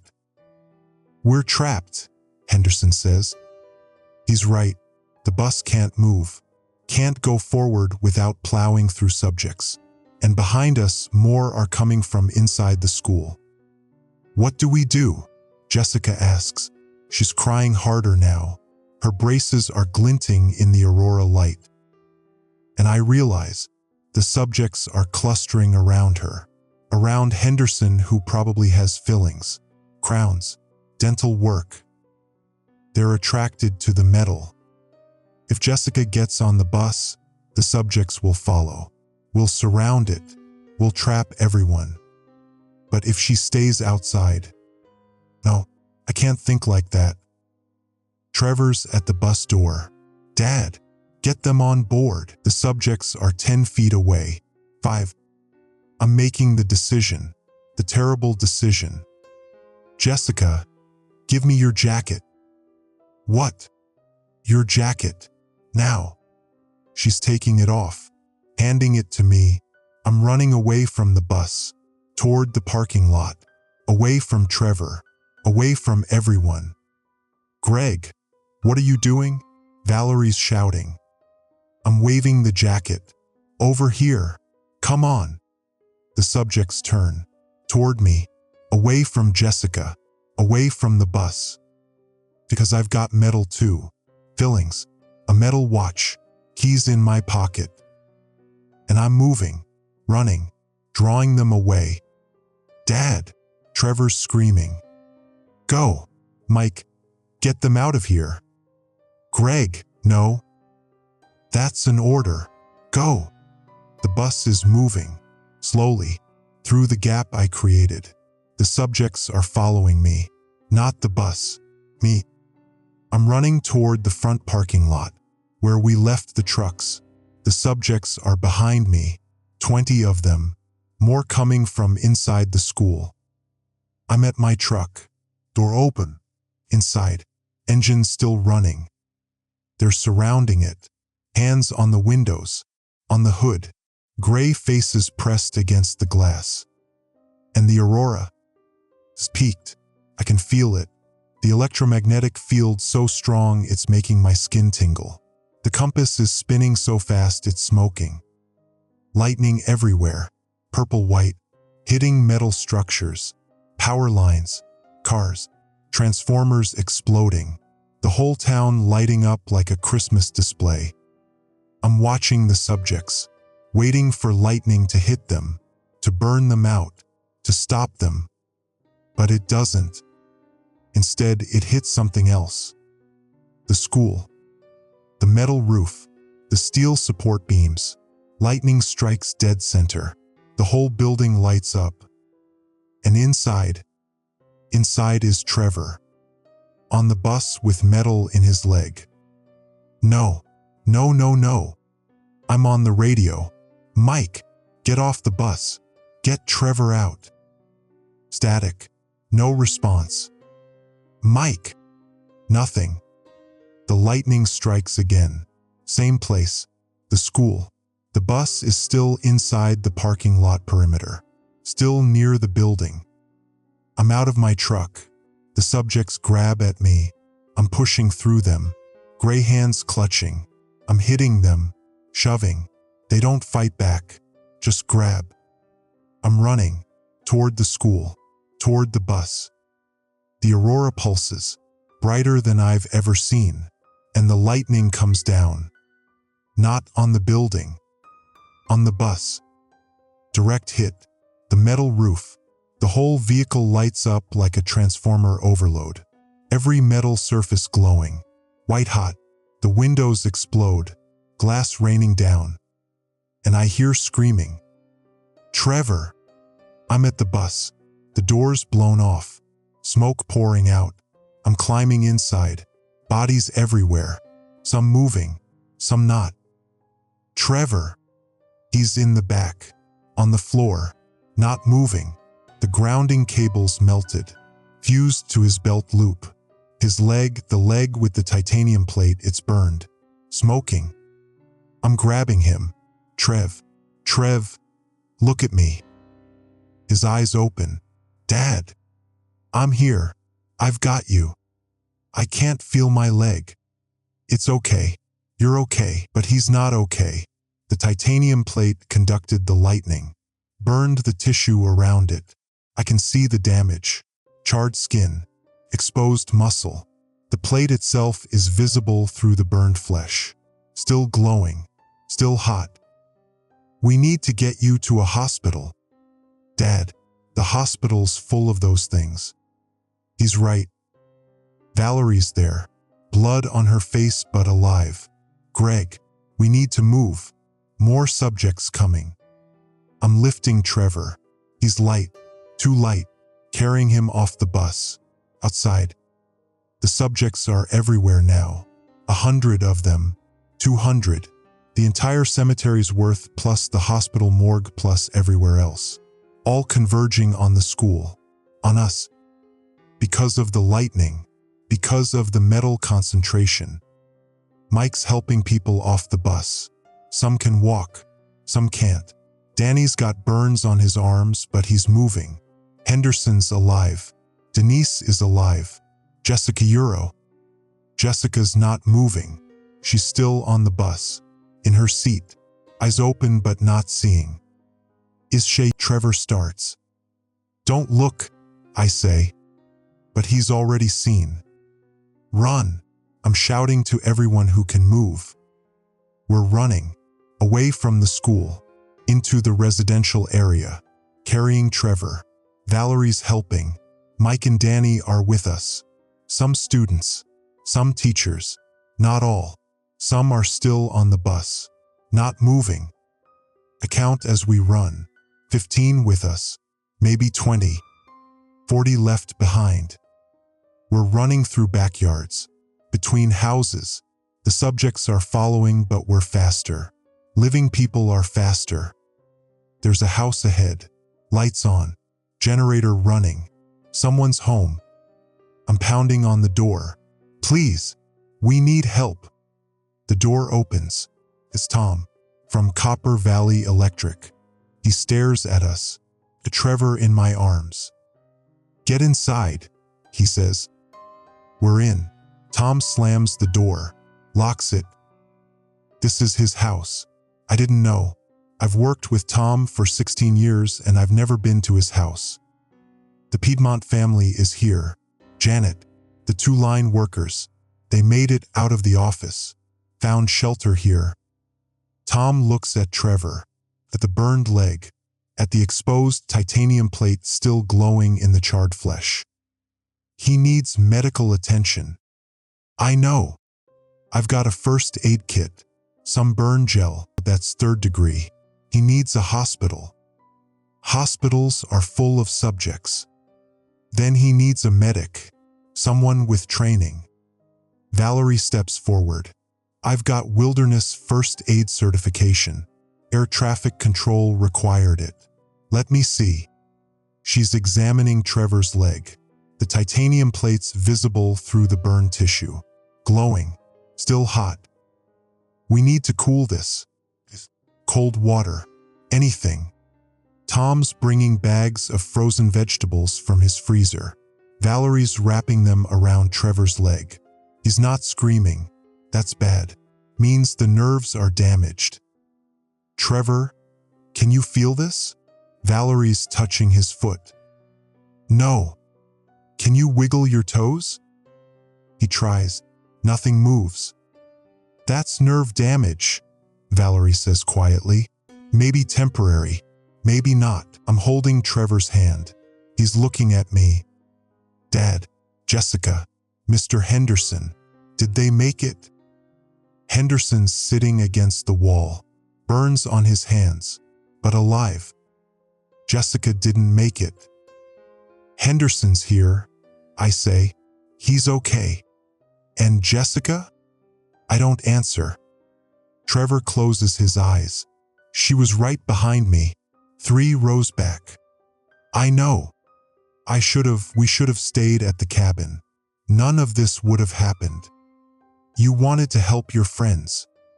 And now some of them are dead. Because of me. No, because of the storm. Because the state knew this could happen and did nothing. Trevor's quiet. Then, my leg really hurts now. That's good. Means the nerves are working. Doesn't feel good. The aurora's still pulsing outside. The electromagnetic storm's still going. But it's weakening. I can tell. The intervals between pulses are longer. The lightning less frequent. My watch says 1:33 a.m. We're past peak. Tom's at the window. They're dispersing. The subjects, walking in different directions, like they're losing coordination. He's right. I can see them through the window. They're not clustering anymore, not following electromagnetic fields as strongly, just wandering, aimless. Storm's ending, I say. Electromagnetic field weakening. The current in their implants is dropping. They're losing animation. How long until they stop completely? Hour maybe, 2. Depends on how fast the storm dissipates. Tom sits down. How many dead you think? In Ketchel alone? I don't know. Dozens. Maybe more. And statewide? Thousands. We're quiet. Just the sound of the generator humming. Trevor's breathing. The aurora crackling outside. The state knew, Tom says. You told me Lieutenant Ostroff said they had contingency plans. From 2018. Yeah. They knew this could happen. They knew electromagnetic storms could reanimate corpses with metal implants. And they did nothing. No warnings. No prevention. No evacuation plans. They didn't want to cause panic. So instead they let people die. Yeah, that's exactly what they did. Trevor's asleep now, exhausted. Pain meds from Tom's first aid kit knocked him out. I'm looking at his leg, at the burned tissue around the titanium plate, at the metal that saved his life during the car accident last year and almost killed him tonight. Valerie sits next to me. You made the right call, at the school, drawing the subjects away. Did I? 60 people on that bus. How many survived? I'm counting in my head. The people who made it here. Henderson, Denise, Danny, some students whose names I don't know. 15, Valerie says. I counted. 15 made it off that bus alive. 15 out of 60. 45 dead. That's not good enough. It never is. Outside, the aurora's fading. The curtains of light are dimmer now. The pulse is slower. The electromagnetic storm's breaking up, moving past Earth, heading back into space. By dawn, it'll be over. The corpses will stop walking. The dead will be dead again. And we'll be left with what remains. Dawn comes at 6:47 a.m. The aurora's gone. Just gray sky, Snow falling. Temperature -18. Trevor's awake. His legs wrapped in bandages now. Valerie did what she could with Tom's supplies. But we both know he needs surgery. Real medical care. The titanium plate's still in there. Still visible through the burned tissue when you change the dressing. Still conducting heat. Can you walk? I ask him. Haven't tried. Want to try now? Not really. But he does anyway, because that's Trevor. Stubborn like his dad. He stands, puts weight on the leg. His face goes white, sits back down. Nerve damage? I ask Valerie. Probably. Could be permanent. Could be temporary swelling pressing on the nerves. Won't know until we get him to a real doctor. When's that going to be? Trevor asks. I don't have an answer. Tom's been on the ham radio all morning, talking to Fairbanks, to Juneau, to Anchorage, getting reports. Final counts coming in, he says. Statewide reanimation estimate, 11,400 subjects. Confirmed deaths, 2,300. Missing, 4,100. Infrastructure damage, extensive. Power grids down across 60% of Alaska. Roads compromised. Bridges out. Communications spotty. 2,300 dead. 4,100 missing. What's missing mean? Danny asks. Mike's son. He's got a cut on his forehead, but he's okay otherwise. Means they haven't found the bodies yet, Mike says. Or the bodies walked into the wilderness. Or they're buried under snow. Missing means gone. Ketchel specific numbers? Ask. Tom checks his notes. 17 confirmed dead. 31 missing. Population 4,600. That's 1% dead. Less than 1% missing. 1%. Doesn't sound like much. Except I knew some of them. Hank Patterson from the hardware store. Missing. Sheila Yoon from the post office. Confirmed dead. Dennis Kohler, who ran the coffee shop. Missing. Terry Mankiewicz from the lumber mill. He was already dead. Died last month. But his corpse walked last night. I hit him with my truck. Does that count as killing him twice? What about the school? Trevor asks. The bus. How many? Tom looks at his notes. Doesn't want to say it. Tom, I say, tell us. 60 people on that bus. 15 survivors. 45 dead. 45 out of 60. Jessica Polk, dead. Lightning strike. She was 15. Had braces. Sat 3 rows behind Trevor in algebra. Mr. Henderson, alive. Burns on his hands and face but alive. Denise Kwan, alive. Broken arm from the lightning blast throwing her against a seat. Names I recognize. Names I don't. All dead because they were on a bus near metal during an electromagnetic storm. Because I told them to get on that bus. Because I drew the subjects away but the lightning came anyway. That's not on you, Valerie says. She's reading my face. Isn't it? You saved 15 people. Without you, all 60 would be dead. 45 aren't saved. 45 are dead. And you're the one who has to live with that math.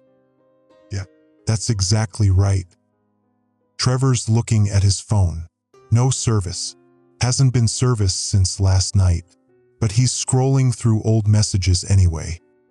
What are you looking for? Ask. Mom's texts. The ones from last night. Trev, don't. They're still here. Trevor, I'm coming to get you. Stay put. Trevor, are you there? I can see the cabin. All time-stamped.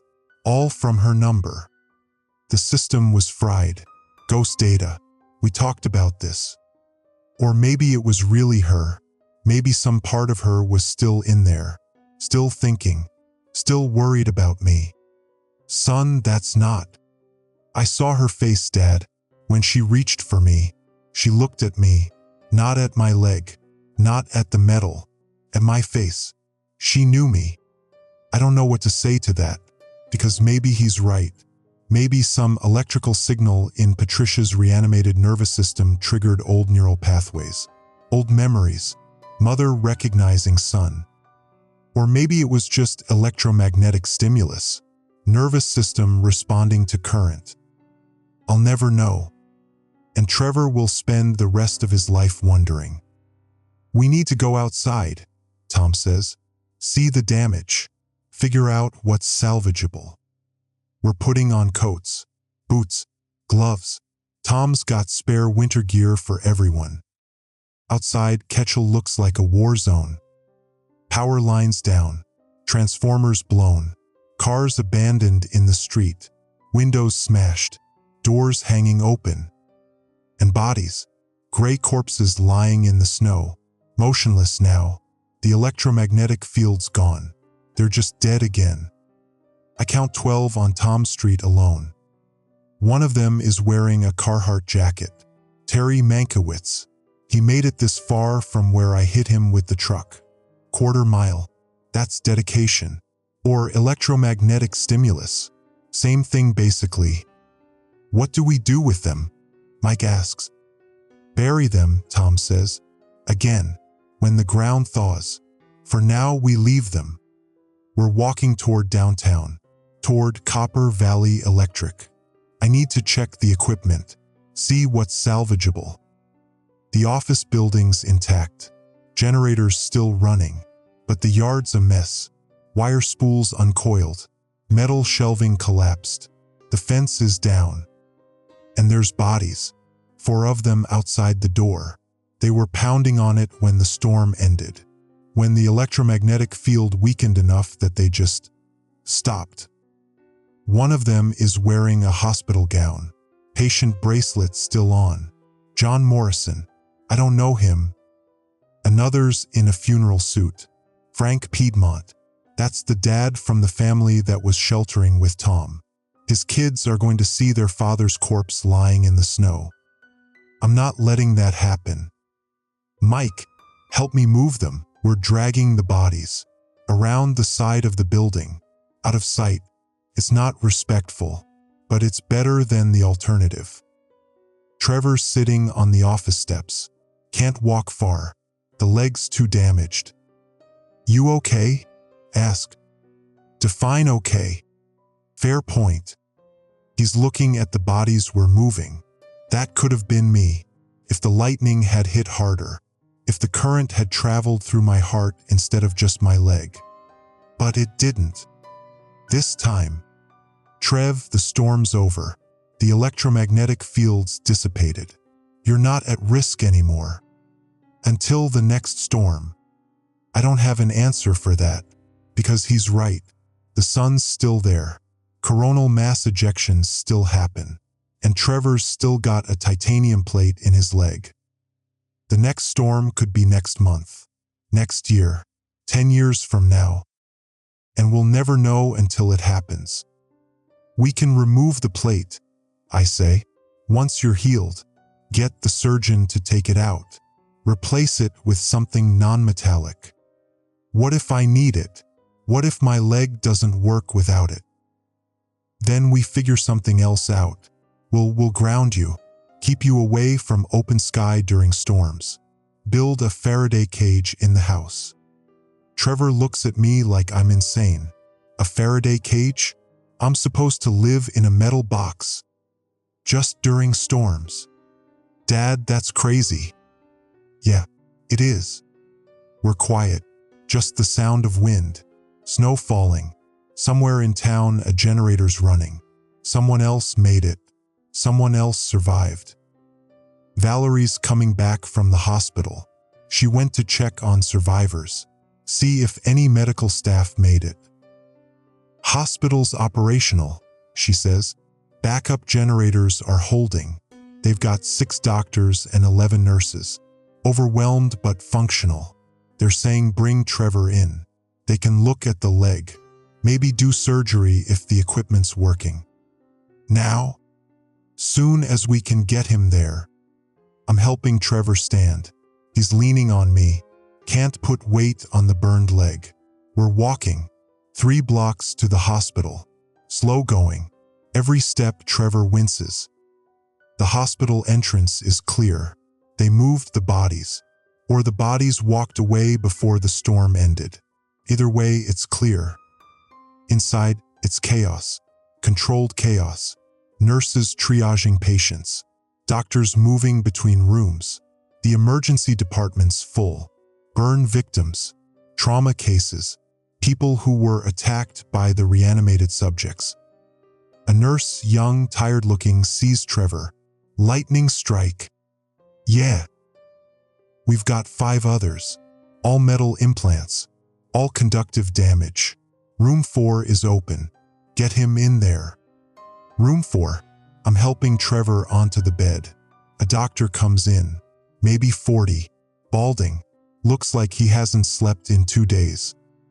I'm Dr. Melton. Let's see the leg. Valerie's unwrapping the bandages. The burn tissue's worse than this morning. Swelling. Drainage. The titanium plates still visible. 3rd-degree burns. Dr. Melton says. Nerve damage probable.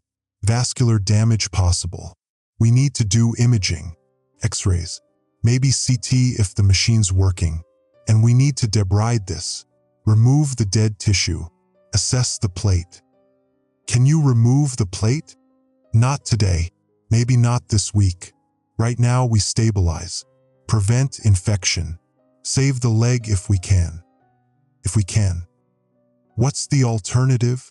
Trevor asks. Dr. Melton looks at him. And me. Back at Trevor. Amputation. If the tissue's too damaged. If infection sets in. But we're not there yet. Let's focus on what we can do now. He's calling for a nurse. For supplies. For imaging orders. I'm standing outside the room. Can't watch them work on Trevor's leg. Can't watch him flinch when they touch the burns. Valerie's next to me. He'll be okay. You don't know that. No, but saying it helps. Tom's coming down the hallway. He's got someone with him. Lieutenant Rachel Ostroff, Alaska State Troopers. I recognize her voice from the radio. Greg Nolan? She asks. Yeah. I need to talk to you. About last night. About the emergency response. About the state's contingency plans. I don't want to talk about the state's contingency plans. I understand, but there's going to be an investigation. Federal, state, congressional. People are going to want to know who knew what and when. The state knew. Dr. Royce at the University of Alaska Geophysical Institute knew.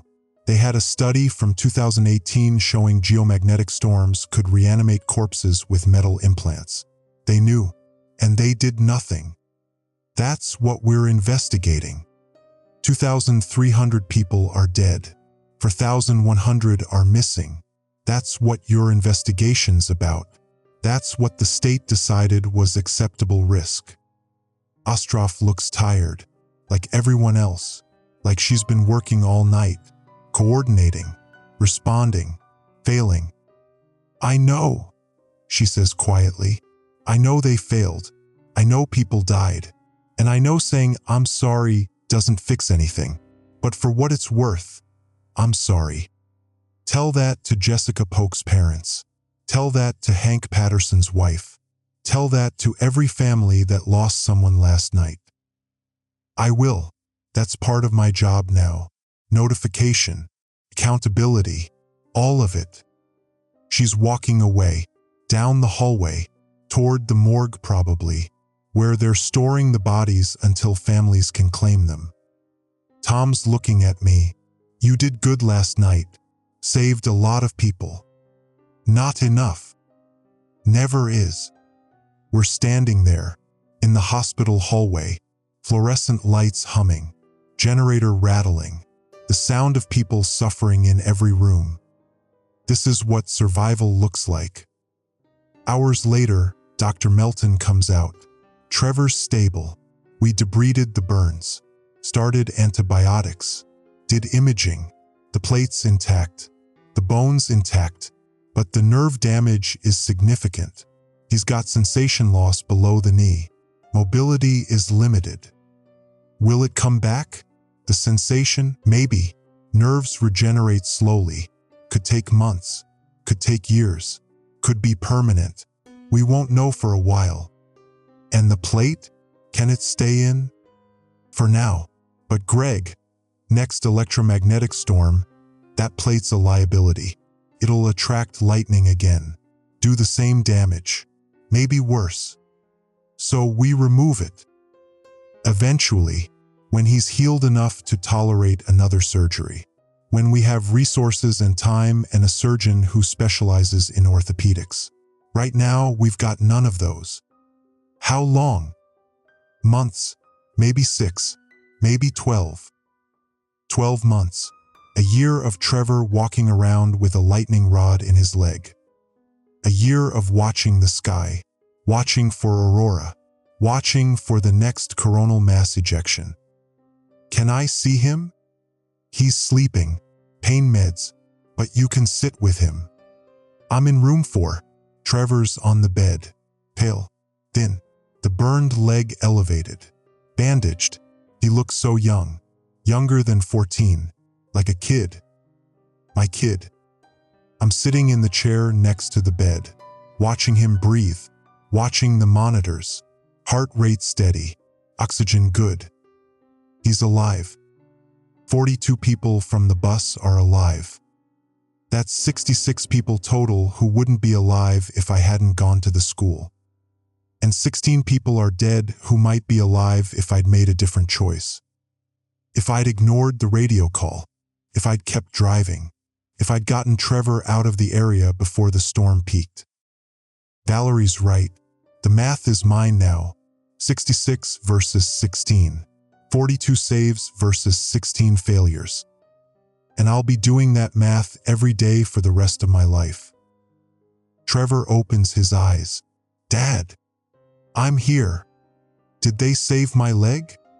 Yeah, for now. For now. The plate needs to come out. Eventually, when you're healed, when the doctors have time. And until then we watch the sky. We track solar activity. We stay inside during storms. That's no way to live. No, it's not. He's quiet, looking at the ceiling, at the fluorescent lights, and nothing. I keep seeing her, he says. Mom, her face when she reached for me, her hand on the floor, still moving. I know. And Jessica, she was right behind me on the bus, 3 rows back. I heard her screaming when the lightning hit, and then I didn't hear her anymore. Trev, I'm alive because I was wearing rubber boots, because you brought grounding cable, because you knew how electricity works. But Jessica's dead because she had braces, because she had metal in her mouth. That's the only difference. Metal. That's not. It is, Dad. That's exactly the difference. And now I've got metal in my leg. And next time there's a storm, I could be Jessica. I could be the one who doesn't make it.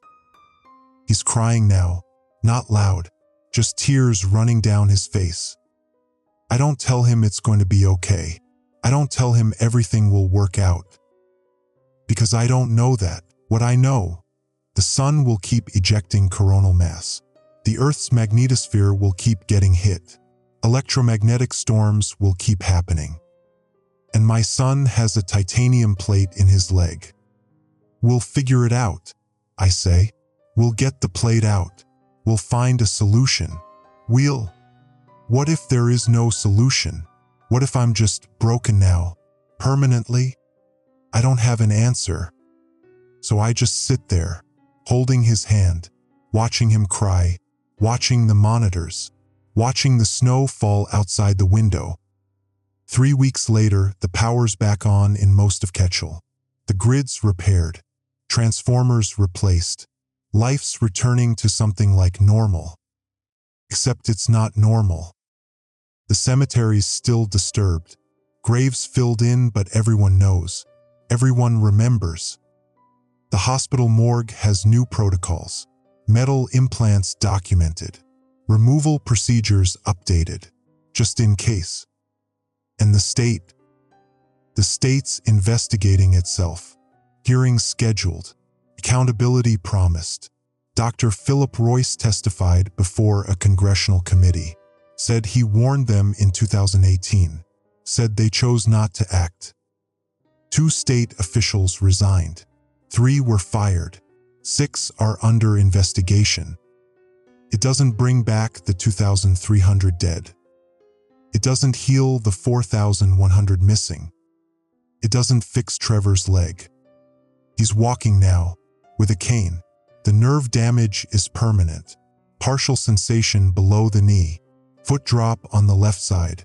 He'll never run again. Never play sports. Never be the kid he was before. And the plate's still in there. Still conducting. Still waiting for the next storm. Patricia's buried in Anchorage. I went to the funeral. Closed casket. Her parents were there. They didn't talk to me. Didn't acknowledge Trevor. Just stood there. Silent. I don't blame them. Their daughter died. Then walked. Then died again. And her son watched it happen. I'm back at work now. Copper Valley Electric. Same job. Same routes. Station 7's regulator is still running hot. Still needs checking twice a shift. Some things never change. Except I do the checks differently now. I watch the sky. I monitor solar activity. I keep a ham radio in the truck tuned to the geomagnetic warning frequency. And I don't work during aurora warnings. Tom understands. Doesn't even ask anymore. Trevor started school again last week. 9th grade, 2nd semester. He's quiet now. Doesn't joke like he used to. Doesn't keep score of who caught more fish. He sits in algebra class 3 rows ahead of where Jessica used to sit. Her desk is empty. They haven't assigned it to anyone else. Danny Alvarez is in that class too. Mike's son. He's got a scar on his forehead from the bus lightning strike. Doesn't talk about it. Doesn't talk much at all anymore. None of the survivors talk about it. We just live with it. Valerie transferred to the Fairbanks office. Said she needed a change. Needed to be somewhere that didn't remind her of that night. I don't blame her. Mike Alvarez sold his cabin at Bear Lake. Hasn't been back since. Says he can't look at the ice without seeing them. The corpses walking across it. The mining camp dead coming for his son. I get that. I can't drive Route 12 without seeing Lauren Petsky standing in the road next to her husband's wrecked truck. I don't know if they made it, if they're alive. The missing persons list is 4,000 names long and I haven't found theirs. Maybe they made it. Maybe they're still out there, in the woods, walking. I don't want to know. Tom's retiring next month. 31 years with Copper Valley Electric. He's done. Says he's too old for this. Says he can't look at metal equipment without seeing corpses clustered around it. Says he's moving to Hawaii. No winter. No aurora. No electromagnetic storms. I asked him if he's taking the Piedmont family with him. The 2 kids who saw their dad's reanimated corpse outside our office. He said no. Said they've got their own grief to deal with. Their own recovery. Said we all do. He's right. I'm sitting on my porch. It's April now. Snow's melting. Days getting longer. Aurora season's ending. Trevor's inside, doing homework, or trying to. He stares at the books more than he reads them. My phone buzzes. Text message from an unknown number. I almost don't open it. Don't trust texts anymore. Don't trust phones. Don't trust anything digital. But I open it anyway. Greg, it's Patricia, stay inside, there's another storm coming. My blood goes cold. I check the number. It's Patricia's old number. The one that got disconnected after she died. The one that shouldn't be sending texts. I'm checking solar activity on my laptop. NOAA space weather. Geomagnetic storm forecast. Clear. No activity. No coronal mass ejections. Nothing. So where's the text coming from? I'm calling the number. Straight to disconnected message. The number you have called is no longer in service.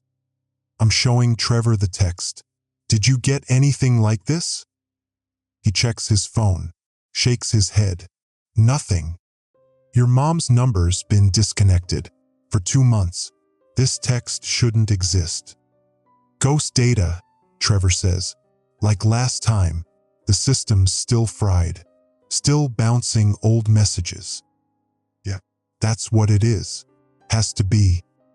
The electromagnetic storm damaged the phone infrastructure, corrupted databases. Messages get stuck in queues, get recombined with other data, get sent months later to numbers that don't match the original recipients. It's documented. It happens.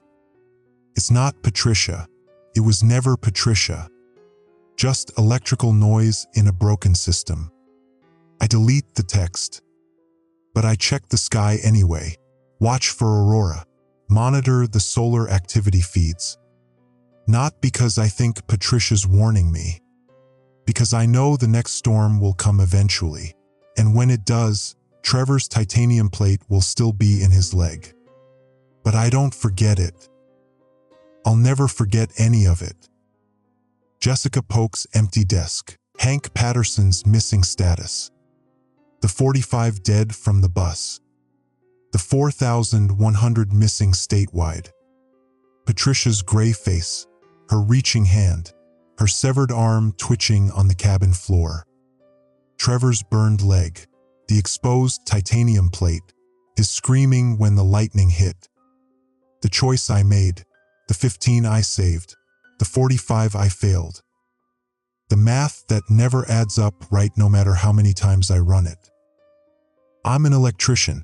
I understand circuits, current, resistance, power. But I don't understand this. I don't understand how to live with what I know. That the next storm will come, maybe next year, maybe 10 years from now. That Trevor's titanium plate is still in his leg, still conducting, still waiting. That the state knew this could happen and chose to do nothing. That 2,300 people are dead because someone decided their lives were acceptable losses. That I'm one of the ones who survived. And I don't know if that's luck or curse. Trevor comes outside, sits next to me on the porch, his cane leaning against the railing. You okay, Dad? No. You? No. We sit there, father and son, watching the sky, watching for aurora, watching for the next storm, knowing it's coming, not knowing when, just knowing we'll never feel safe again. That's what survival costs. That's what we bought with those 42 lives saved and 16 lives lost. The knowledge that the next electromagnetic storm could hit tomorrow. And Trevor's still a lightning rod. And there's nothing I can do to change that. Nothing except watch. And wait. And carry the math that never balances. Forever.